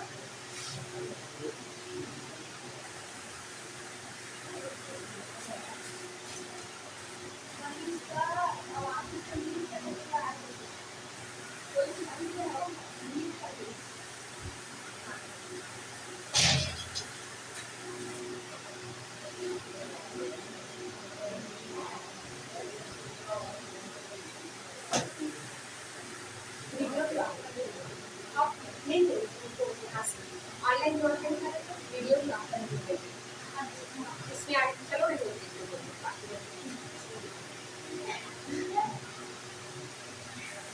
चलिए देखिए, आप गैस नहीं तक होगा कि जैसे मान लो जो जी देखो यहाँ पर क्या लिखा है, ऐसे तो नॉर्मली अवयस्क मीन्स क्या होगा, 18 वर्ष से कम के बच्चों को अवयस्क बोला जाएगा, ठीक है, व्यक्ति को, लेकिन यहाँ पर न्यायालय का संरक्षण किया, न्यायालय के अनुसार कितना है, 21 वर्ष से कम होना चाहिए, तो कभी भी ये जो अवयस्क है वो साझेदार नहीं हो सकता, लेकिन जो भारतीय भागीदारी अधिनियम 30 के अनुसार समस्त साझेदारों की अनुमति से उसे साझेदारी फर्म में केवल लाभ में क्या किया जा सकता है, शामिल किया जा सकता है। ठीक, जैसे मान लो किसी माइनर को मैं क्या कर रही हूँ, अपना हम लोग जैसे दोनों पार्टनर हैं यहाँ पर, अब किसी माइनर को हम अपने पार्टनरशिप में लेके आए तो उसको सिर्फ और सिर्फ लाभ देने के लिए बस क्या कर सकते हैं, अपन पार्टनर बना सकते हो। लेकिन वहीं पर अगर लॉस हुआ तो सिर्फ हम दोनों बस उस बर्डन को क्या करेंगे, वहन करेंगे और उस जो माइनर है उसको कोई भी इसमें नहीं होगा। ठीक है, उसको कुछ भी वहन नहीं करना तो पड़ेगा। मैम दूसरा करेक्ट में क्या लगाना है, 18 साल लगाना है कि 21 साल लगाना है? आप अगर इसमें ये बोला कोर्ट अवार्ड ऑफ अवार्ड जो है वार्ड में क्या बोला है कि 18 वर्ष है, जबकि कंपनी वाला जो है ना आपका न्यायालय संरक्षण में 21 है। ठीक है, तो हम 21 लेंगे। ठीक,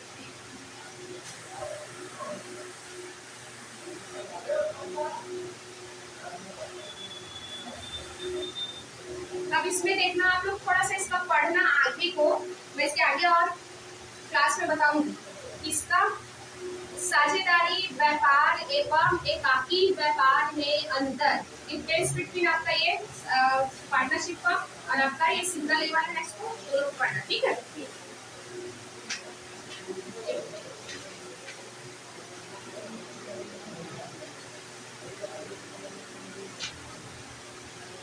किसमें साझेदारी फर्म और एकाकी व्यापार में क्या करोगे आप, डिफरेंस पढ़ना। और एक और है साझेदारी फर्म और संयुक्त हिंदू परिवार, HUF है ना, HUF और आपका साझेदारी, इन दोनों के डिफरेंस पढ़ना आप लोग। अभी मैं थोड़ा सा इकोनॉमिक्स का बता देती हूँ, जो केंद्रीय प्रवृत्ति की माप बता रही थी ना आप लोग को, आज थोड़ा सा उसका न्यूमेरिकल बता देती हूँ, क्योंकि आप लोग जब देखेंगे ना क्वेश्चन तो थोड़ा थोड़ा उसका न्यूमेरिकल भी आया हुआ है। ठीक है ना,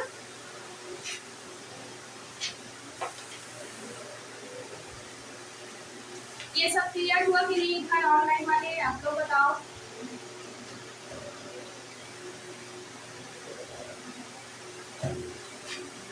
मैंने ग्रुप में फिर भी इसको जो बुक में दिया है उसको सेंड कर दूंगी। जिसके पास अगर मान लो बुक नहीं है तो क्या करूँगी, इसको पढ़ लेना कम से कम इसको। ठीक है ना, मैं दोनों डिफरेंस को आप लोग को भेज दूंगी।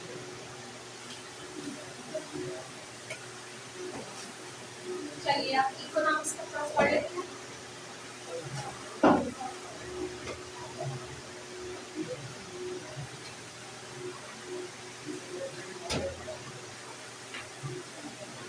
इकोनॉमिक्स में आप लोग को क्या क्या है, केंद्रीय प्रवृत्ति की माप। इससे पहले क्लास हुआ तो उसका थोड़ा थ्योरी में बताई हुई थी, अभी थोड़ा सा उसका न्यूमेरिकल बता देती हूँ, क्योंकि जो व्यक्तिगत श्रेणी है या फिर जो आपका खंडित श्रेणी है उसमें कभी कभी क्या करता है, क्वेश्चन पूछ दे रहे हैं। आप लोग देखना पीछे क्वेश्चन इसमें ना ऑब्जेक्टिव क्वेश्चन में दिया हुआ है।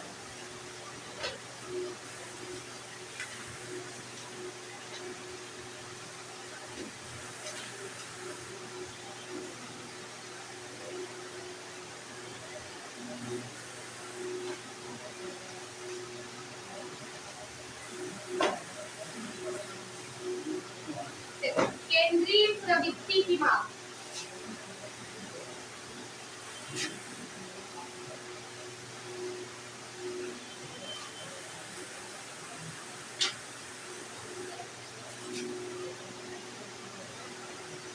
अर्थशास्त्र। ठीक,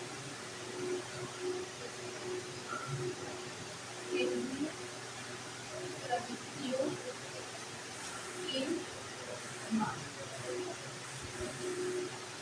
ठीक है, आज का टॉपिक हमारा ये केंद्रीय प्रवृत्ति की माप। अभी केंद्रीय प्रवृत्ति मीन्स होता क्या है, केंद्रीय प्रवृत्ति मीन्स होता है किसी विशेष मूल्य के आसपास की क्या होती है, प्रवृत्ति। ठीक, किसी विशेष मूल्य के आसपास की संकेंद्रित होने की प्रवृत्ति। जैसे आप लोग देखो ना, केंद्र मीन्स क्या होता है, जैसे मान लो सर्कल है, इसका केंद्र मतलब ये सब चीज क्या है, इसी के क्या है आसपास क्या है, संकेंद्रित है, इसलिए ये क्या होगा, ये केंद्रीय प्रवृत्ति यहाँ पर।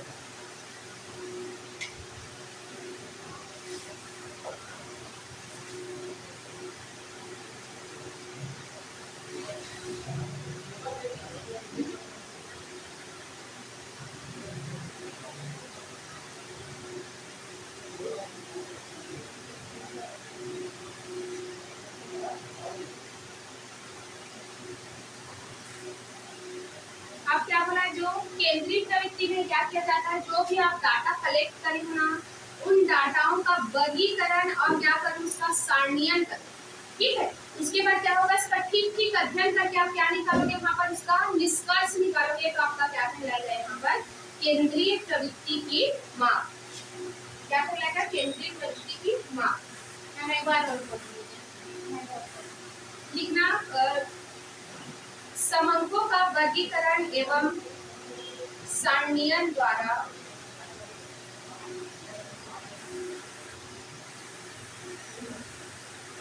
वर्गीकरण एवं सारणीयन द्वारा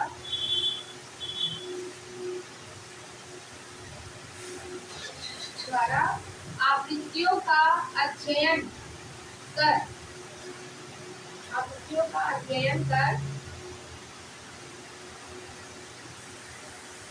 उनका गणितीय विश्लेषण करना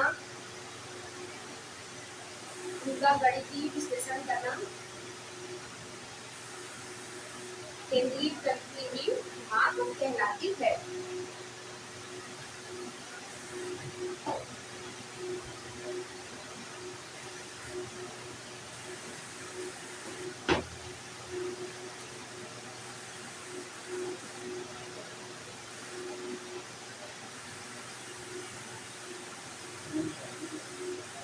अब देखो, इसमें जो आपका केंद्रीय प्रवृत्ति की माप है, उसका उद्देश्य या फिर कार्य क्या हो सकता है। इसमें पहला लिखोगे आप लोग, देखना संक्षिप्त विवरण। संक्षिप्त विवरण मीन्स क्या होगा, अगर आपकी जो भी डाटा या समंक है जो आपने कलेक्ट किया है, वो सब क्या हुए हैं, बिखरे हुए हैं, तो उसको क्या करो आप, एक संक्षिप्त विवरण में क्या करो, उसका एक संक्षिप्त मतलब एक छोटे रूप में, जिसको क्या हो सके, ज्यादा क्या हो सके, टाइम कंज्यूमिंग मत हो, आप एक ही जगह में क्या करो, उसको समाहित कर सको। ठीक है, संक्षिप्त मतलब छोटे रूप में प्रदर्शित कर सको अपने जो भी डाटा है, डाटा को क्या कहलाता है, आपका संक्षिप्त विवरण। फिर अगला है समग्र का प्रतिनिधित्व। यहाँ पर ये होगा समग्र का प्रतिनिधित्व मीन्स आपके जो भी डाटा है वो क्या करना चाहिए, किसी एक पॉइंट को अगर आप ले रहे हो तो समग्र का क्या करना चाहिए, प्रतिनिधित्व मतलब रिप्रेजेंट करना चाहिए। जो भी आपके, जैसे आपको ब्लड ग्रुप का मैं जैसे बताई ना एग्जांपल दी थी, आपको जैसे ब्लड ग्रुप जानना है आपका, तो डॉक्टर क्या करता है, आपका थोड़ा सा ही ब्लड लेता है ना, उसके बाद उसको चेक करके बताता है। तो अगर मान लो आपका ए पॉजिटिव है, तो क्या मेरे पूरे बॉडी के का जो भी ब्लड देखेगा, कहीं से भी लेगा होगा सैंपल, तो उसका ए पॉजिटिव ही आएगा। ठीक, तो इसका मतलब क्या है कि जो भी आपके डाटा है वो समग्र इकाई को क्या करना चाहिए, वो प्रतिनिधित्व करना चाहिए। ऐसे नहीं है कि अगर मैं उंगली से निकाली तो मेरा ए पॉजिटिव आ रहा है, जैसे पैर से निकाली तो मेरा बी पॉजिटिव है, ए नेगेटिव जो भी आएगा। ठीक है, तो ऐसा नहीं होगा। अगर आप जो भी डाटा का यूज कर रहे हो, समग्र इकाइयों को क्या करना चाहिए, वो प्रतिनिधित्व करना चाहिए। फिर तुलना में सहायक, इससे क्या होगा, जो भी आप डाटा है उसको डाटा कलेक्ट करके उसका क्या करोगे, उसका जो भी निष्कर्ष निकालोगे, तो आप जैसे मान लो किसी दो टाइम पीरियड का कर रहे हो, तो इसे क्या कर पाओगे, आप उसका कंपैरिजन कर पाओगे। जैसे अगर मैं ये क्या बोलूंगी, जैसे मान लो कक्षा पहली की और कक्षा दूसरी की, ठीक है, इन बच्चों का अगर औसत आयु मेरा निकल के आ रहा है कितना, इसका औसत आयु आ रहा है मान लो 6 साल और इनका आ रहा है 8 साल, तो मैं इन दोनों में क्या कर सकती हूँ, कंपैरिजन कर सकती हूँ। यदि इन दोनों के औसत आयु के बीच में कितने का डिफरेंस है, 2 का डिफरेंस है, तो इसे क्या कर सकते हैं, जो भी डाटा है उसका क्या कर सकते हो, आप कंपैरिजन कर सकते हो। फिर अगला है आपका सांख्यिकीय विश्लेषण या फिर नीति निर्धारण।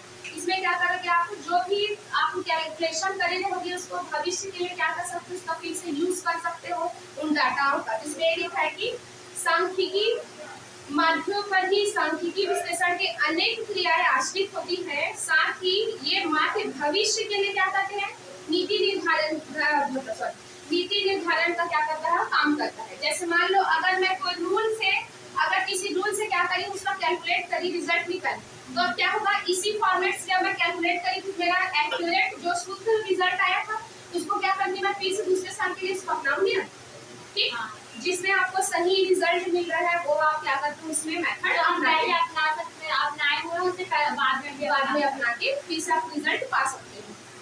कभी कभी होता है ना, जैसे कोई मैथ्स का जो भी ट्रिक है उससे आप सॉल्व करते हो तो नहीं आता आंसर, लेकिन दूसरे ट्रिक से आ जाएगा तो आप क्या दूसरे टाइम उस जिस ट्रिक से नहीं आ रहा था उसको अपनाओगे कि जिसमें आ रहा था उसको अपनाओगे? जिसमें आ रहा था उसको अपनाओगे। तो वही यहाँ पर बोल रहा है कि आपको नीति निर्धारण क्या हो जाता है, इसके लिए सरल हो जाता है। फिर अगला है आपका गणितीय संबंध।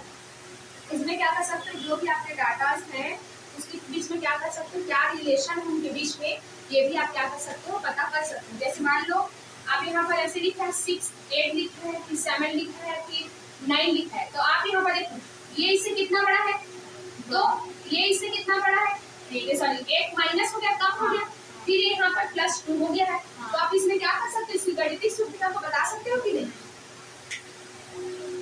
तो देखिए यहाँ पर आपका मेन क्या मैं बताने वाली थी, जो केंद्रीय प्रवृत्ति की माप में 3 चीज आती है, जिसमें से है आपका 3 मेथड से आप क्या करते हो, केंद्रीय प्रवृत्ति की माप करते हो। ठीक है, कौन कौन से मेथड?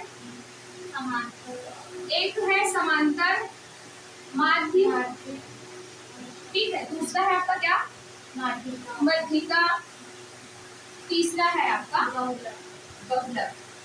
ये सब ना माध्य निकालने के लिए तरीके, ठीक है, माध्य निकालने के तरीके मतलब ये आपका समांतर माध्य, मध्यिका और बहुलक, इसके द्वारा आप केंद्रीय प्रवृत्ति मतलब बीच का पॉइंट आप क्या कर सकते हो, उसमें निकाल सकते हो। तो देखो इसमें समांतर माध्य, समांतर माध्य को मैथ्स में जो पढ़ते हो आप लोग इसको क्या बोलते हो, औसत।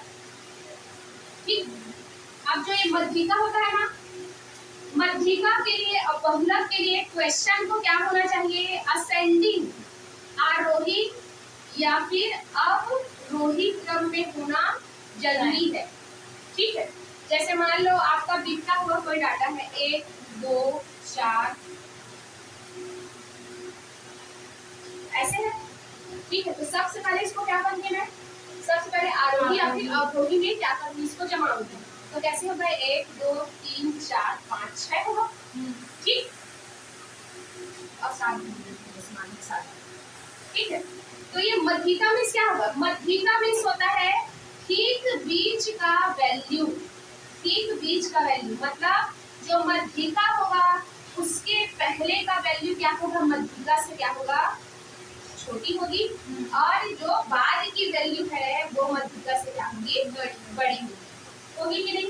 ये तो मध्यिका है ना, क्योंकि इसके लिए क्या चाहिए पहले आपको, असेंडिंग या डिसेंडिंग ऑर्डर में बांटोगे। अगर मान लो मैं डिसेंडिंग ऑर्डर में बांटती हूँ इसको, तो कितना हो जाएगा, नीचे आता देखो, हाँ 7, 6, 5, 4, 3, 2, 1 होगा कि नहीं। यहाँ पर भी मध्यिका क्या होगा, ठीक बीच का वैल्यू होगा, 3 इधर, तो इससे क्या हुआ, आप असेंडिंग लिखो चाहे डिसेंडिंग लिखो, आपका मध्यिका क्या आएगा, सेम ही आएगा, ठीक है ना।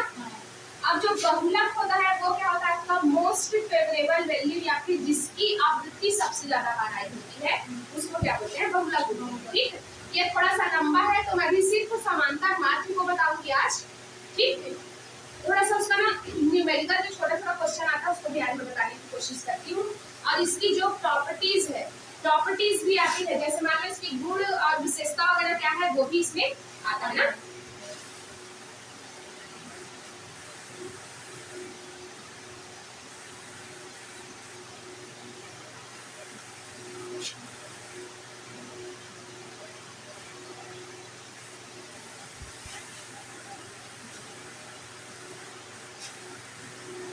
चलो समांतर माध्य की बातें बता दी हूँ मैं,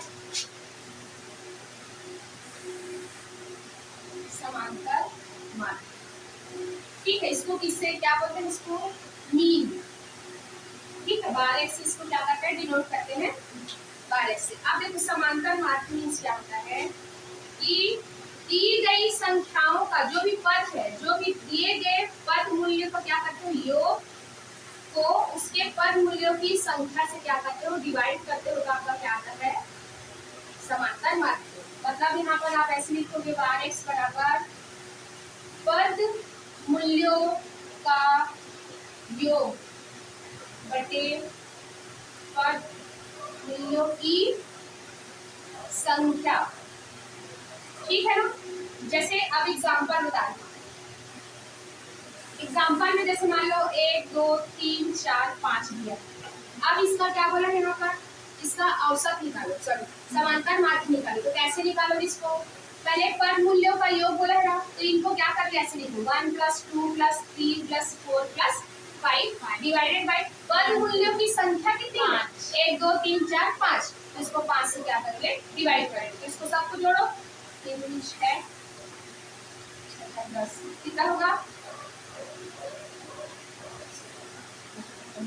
15/5। तो कितना हो जाएगा आपका? 5 × 15। तो आपका आंसर कितना हो जाएगा यहाँ पर? 3 होगा कि नहीं?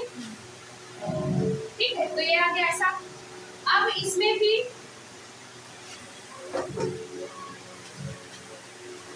समांतर माध्य का थोड़ा सा ना मैं इसका टाइप वगैरह पढ़ा देती हूँ, इसके आगे इस क्वेश्चन सॉल्व करवाऊंगी। देखो जो समांतर माध्य होता है ना, मीनिंग लिखा है कैसे? लिखिए।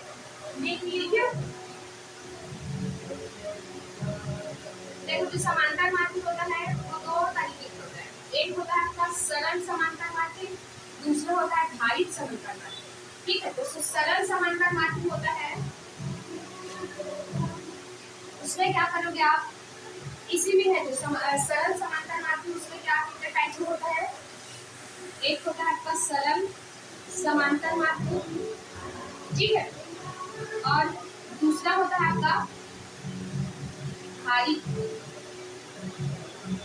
समांतर माध्य। अब ये सरल होता है ना जो, इसमें आपका 3 टाइप है। कौन कौन सा बताई थी? एक था आपका व्यक्तिगत श्रेणी, हर क्वेश्चन आपका इसी श्रेणी में है। दूसरा क्या होगा आपका? खंडित श्रेणी। तीसरा होगा आपका वर्गीकृत श्रेणी। होगा कि नहीं? ठीक है, अब देखो इसमें से जो व्यक्तिगत श्रेणी होता है, अब ये व्यक्तिगत श्रेणी को कैसे डिफाइन कर सकते हो कि ऐसे श्रेणी जिसमें सिर्फ और सिर्फ क्या दिया जाता है? पद मूल्य या फिर मूल्य या फिर एक्स दिया जाता है, उसको क्या बोला जाता है? व्यक्तिगत श्रेणी बोला जाता है। तो इसको आप कैसे निकाल सकते हो? इसको बार x = sigma s divided by n, ये इसका फॉर्मूला है। कल जो भेजी थी आप लोग को ग्रुप में, ठीक। तो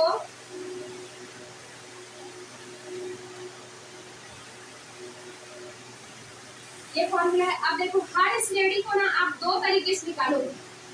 पहला है आपका लघु रीति, और दूसरा आपका क्या होता है? प्रत्यक्ष रीति।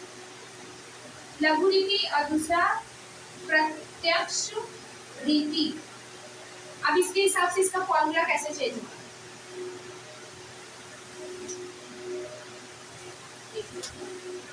चलो थोड़ा समझाओ इसको, मिटा दो इसको। लघु रीति और प्रत्यक्ष। हाँ,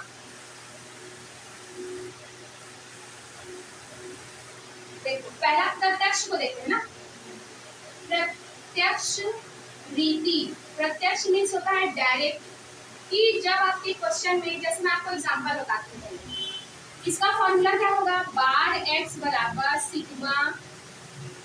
sigma x divided by n होता है, इसका फॉर्मूला है। ठीक है, अब आपको एग्जांपल दे रही हूँ, लिखना बुक में दिया ताकि इसको आपको अच्छे समझ में आए। थोड़ा सा कैलकुलेशन आपको करके बताना है इसका।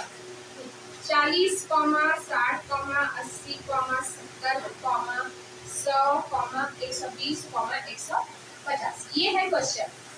अब इसको ऐसे आपको दे दिया, बोला समांतर माध्य निकालो, अब प्रत्यक्ष रीति से, तो अब क्या करोगे? इनको सबका प्लस करके डिवाइड करना। ठीक है, तो यहाँ पर आपका क्या हो जाएगा? बार x = 40 + 60 + 80 + 70 + 100 + 120 + 150 डिवाइडेड बाई 1 2 3 4 5 6 7 7 होगा कि नहीं? हाँ।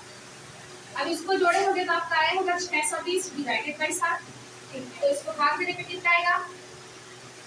88.57 लगभग कितना आ रहा है? आ रहा है कि नहीं? आप लोग थोड़ा सा कैलकुलेट करके देखना, टाइम तो हो जाए चला जाएगा, इसमें नहीं बता रही।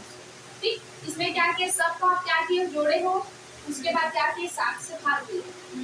ठीक है, आप वहीं पर सबको क्लियर है ना ये वाला?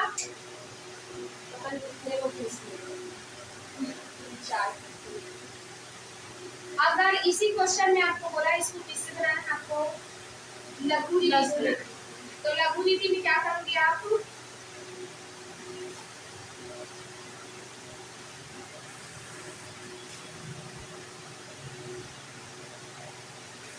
जैसे लघु रीति के लिए आपको यहाँ पर दूसरा क्वेश्चन लिखा देती हूँ, सिर्फ बुक में दिया हुआ है वो, तो क्या होगा आसानी से कैलकुलेट करने में सिंपल हो जाएगा। अब इसमें लघु रीति का इसका फॉर्मूला क्या होगा, लघु रीति में आप क्या करोगे, एज्यूम करोगे लघु रीति, जिसमें आप एज्यूम करोगे ए, मतलब ए मीन्स होता है कल्पित मात्र, एज्यूमिंग ए, फिर plus sigma x divided by S, ये इसका फॉर्मूला आगे चेंज हो जाएगा, क्योंकि आप क्या करें इसमें एज्यूमिंग, ठीक है।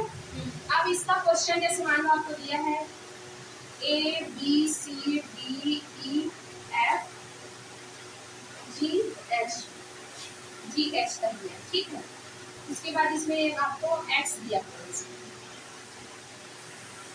ये क्या आपके श्रमिक, अब उसके बाद आपको एक्स दिया हुआ है 150, 155, 159, 142, 160, 153, 154 और 140, ये दिया है क्वेश्चन, ठीक है। अब ये कैसे निकलेगा, इसमें आपका dx निकलता है। dx मीन्स क्या होता है, जैसे मैं बना लूंगी ना इसको, जिसको मान लो ऑनलाइन वालों को क्या करना है, इसमें अगर लिखना है इसको तो आप क्या करना है, स्क्रीनशॉट लेना, मैं साइड हो जाऊंगी, ठीक है, ठीक है ना। तो देखो इसमें dx कैसे निकलता है, x माइनस ए, मतलब जो आपने एज्यूम मीन माना है उसको आप लिखोगे। जैसे मान लो मैं एज्यूम मीन इसमें किसको मानती हूँ, 150, आप किसी भी मान सकते हो, सेम आंसर आएगा, किसी भी को मानोगे सेम आंसर आएगा, लेकिन आप जो जीरो रहता है ना उसको माना करो ताकि सिंपल हो सके कैलकुलेशन। अब यहाँ पर जो भी x है ना, जितना भी आपका पद दिया हुआ है उसमें हर बार कितना माइनस करोगे, 150 माइनस करोगे, ठीक है। यहाँ पर इसके फॉर्मूला में आप 150 पहले से बता दो, ठीक। अब 150 में 150 माइनस करें कितना आएगा, 0, फिर 150 में 155 माइनस करेंगे तो +5 आएगा, फिर +5, अब इसमें +9 और ये कितना आएगा, -8 आएगा ना, हाँ। फिर आपका ये कितना जाएगा, +10 आएगा कि नहीं, हाँ। फिर नेक्स्ट +3 +4 और ये आपका -5, 10 ये 40 है, 140 इसलिए आएगा कि नहीं, बस फ्रेंड्स बाहर थोड़ी हो जाएंगे, तो उसमें यार है कि बस थोड़ा सा दिखता है, ये बाहर। चलो देखो ये हो गया। अब इसका फॉर्मूला क्या लिखोगे आप लोग, यहाँ पर आपको हो जाएगा सिग्मा dx हो जाएगा ना, क्योंकि आप यहाँ पर dx निकालेंगे, हाँ ठीक है। अब क्या करें, यहाँ पर क्या चाहिए आपको, सिग्मा dx चाहिए, मतलब सिग्मा किसके होता है, योग होता है। अब क्या करना है आपको, dx का क्या करना है, यहाँ पर योग करना है। तो पहले योग कितना है, तो यहाँ पर प्लस माइनस करके कितना आएगा आपका, सिग्मा dx बराबर आएगा 30, ठीक है। और एंड में आपका कितना आएगा, 8 आएगा कि नहीं, हाँ। देखो यहाँ पर आप इसको सबको प्लस माइनस करोगे ना, तो आपका 13 आएगा, और यहाँ पर आपका n कितना है, 8। तो इसको कैसे सॉल्व करोगे, ये लिख लिए 150, क्योंकि एज्यूम में आप कितना माने 150, और सिग्मा dx आपका कितना है, 13, और n कितना है आपका 8। तो पहले क्या करो, इस क्वेश्चन को क्या करो, सॉल्व करो, फिर जो आंसर आएगा उसको क्या करोगे, 150 में ऐड करोगे, क्योंकि बॉड कॉस्ट रूल ये बोलता है पहले आप क्या करो, ब्रैकेट को सॉल्व करो, फिर डिवीजन को सॉल्व करो, फिर आप मल्टीप्लिकेशन करो। तो पहले आप डिवीजन सॉल्व करोगे, कितना आएगा वो 1.6, 150 प्लस 1.625 लगभग आएगा। तो इसको ऐड कर दो इसमें, ठीक है, समझ में आ रहा है बाकी लोग को,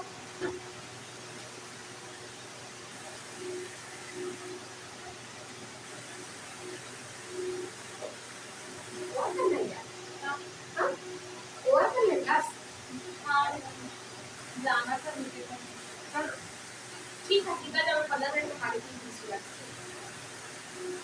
फिर देखिए, अच्छा आप कौन सी का वीडियो में रखते हैं? मैं उस वीडियो के चक्कर में क्या हुआ है, पूरा रात में मैं सो गई थी, 3 बजे तक ओवर हो गया मेरा पूरा 90%। क्या मेरा सारा जो फोटो वोटो रहता है वो गूगल में जाकर सेव होता है, तो वो पूरा रात भर चलता रहा। मैं सुबह उठकर देखी तो वो अभी तक अपलोड ही हो रहा था उसके अंदर ड्राइव पे।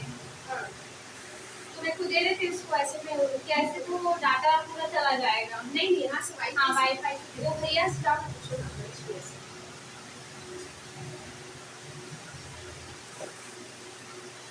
मैं पढ़ा लो ना फिर दे दूँगी। हाँ देखते चलिए।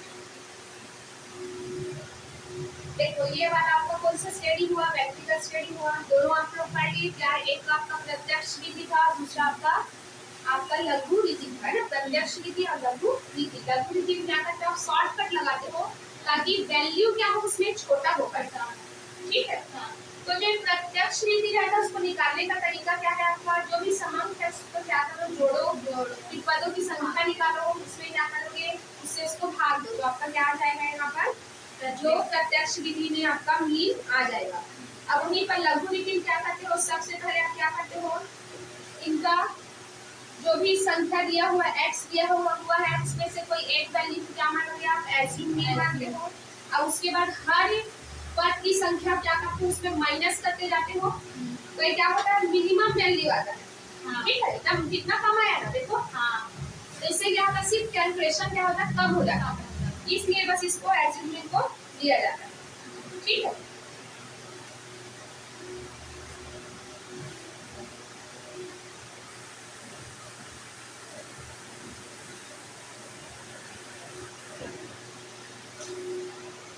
बस इसमें इतना ही दिया है ये वाले में मीन के लिए। उसके बाद मीडियन स्टार्ट हो जा रहा है, तो मैं आपको ना इधर पीछे साइड अगर समांतर माध्यम का क्वेश्चन होगा उसको आप लोग सॉल्व करके देखना, आपको भेज दूंगी, ठीक है। ठीक, चलो थोड़ा सा माध्यमिका के बारे में पढ़ लें।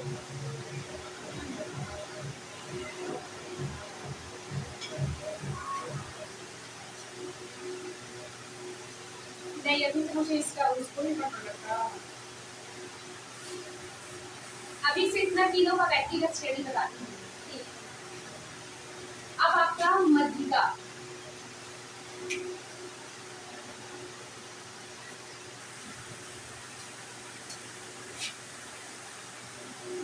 मध्यिका, ठीक है, मीडियन, इसको एम से डिनोट करते हैं, ठीक है। यहाँ पर पहला व्यक्तिगत श्रेणी, इसमें क्या होता है व्यक्तिगत श्रेणी में, सबसे पहले आप क्या करोगे, आरोही या फिर अवरोही क्रम में क्या करोगे, क्वेश्चन को क्या करोगे, जवाब, ठीक है। तो जैसे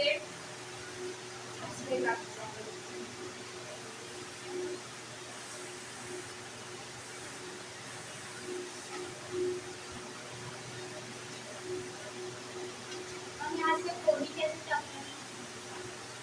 ऑटोस्क्रीन का तो बस स्टैंड से, यहीं से मिलेगी उसको। यहाँ से बस स्टैंड से मिलेगी, पूछ लेना अभी मिल जाएगा वो।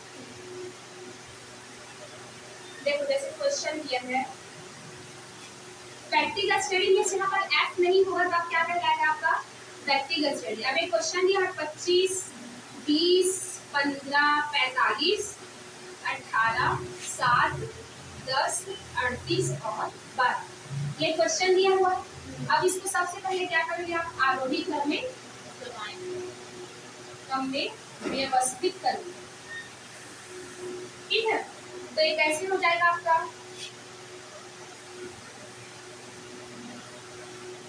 ऐसे लिखता है इसको, ठीक। 1 2 3 कितना पढ़ रहे हैं, 9 5 6 7 8 9।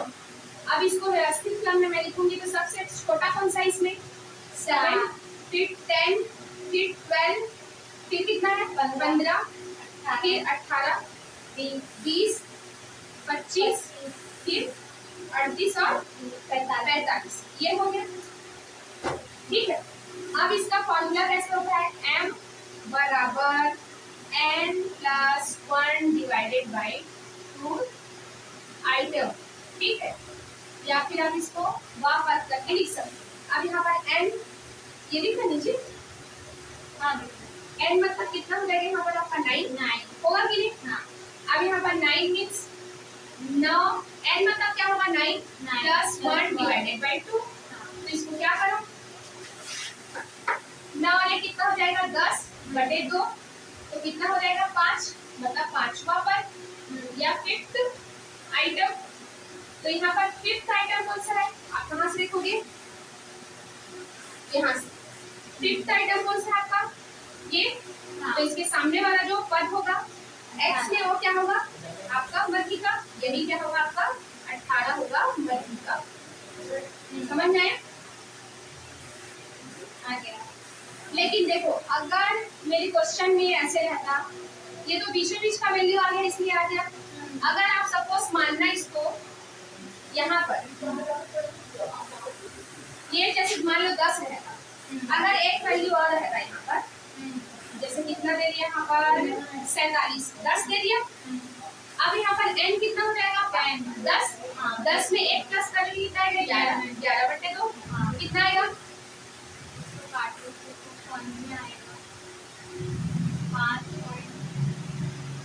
5,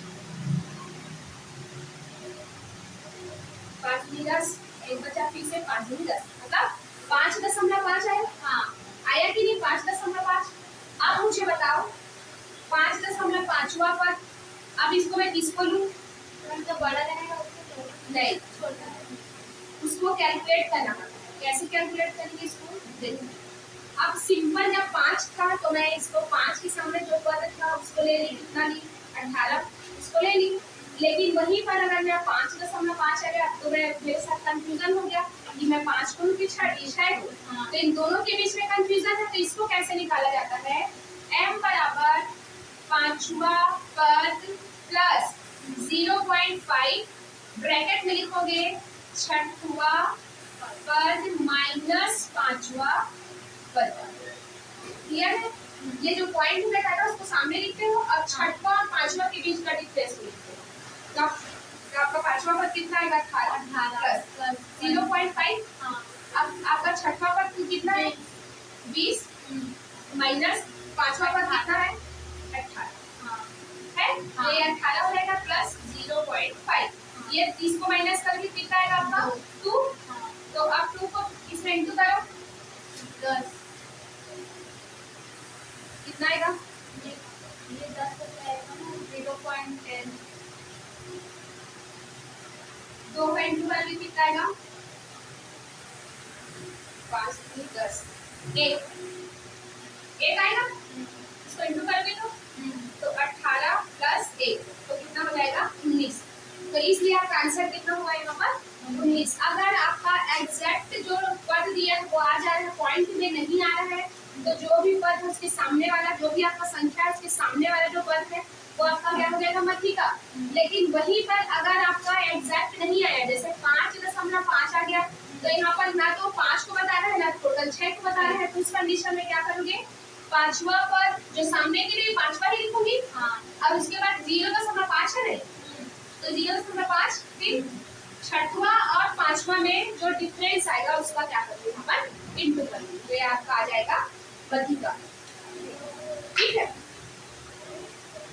सबसे पहले इसका काम क्या करना रहेगा आपको, आरोही या फिर अवरोही क्रम में क्या करना रहेगा, इसको अरेंज करना रहेगा।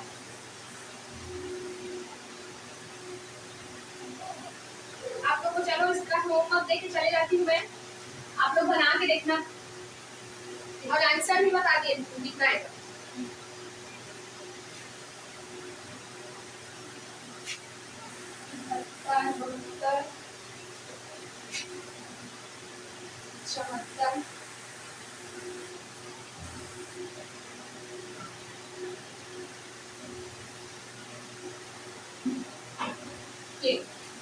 ये है आपका क्वेश्चन, आपके इस वाले उसमें बुक में भी है ना, इससे आया हुआ क्वेश्चन, इसको बना के देखना। इसका आंसर आएगा 10.5 आएगा इसका आंसर। ठीक है ना? आप लोग भी बना के देखिएगा। इसका क्वेश्चन आप लोग दिख रहा है कि दिख रहा है ऑनलाइन वाले को? देखो कौन सी इसमें बनाना है? सेम इसी प्रोसेस से बनेगा क्योंकि व्यक्तिगत स्टडी है इसमें ऐप नहीं है। ठीक। तो यही सेम आप एंड करोगे, एन प्लस जो भी आएगा तो इसका देखना कौन सा पद आ रहा है। अगर एग्जैक्ट आ गया तो उसके सामने आएगा, लेकिन एग्जैक्ट नहीं आएगा ना, क्योंकि देखो दशमलव में आया आंसर। हाँ ठीक है। ठीक है, एग्जैक्ट नहीं आएगा। तो आप लोग बना के देखिएगा। बाकी लोग आज क्लास ओवर करते हैं यहीं पर। ओके, मिलते हैं कल।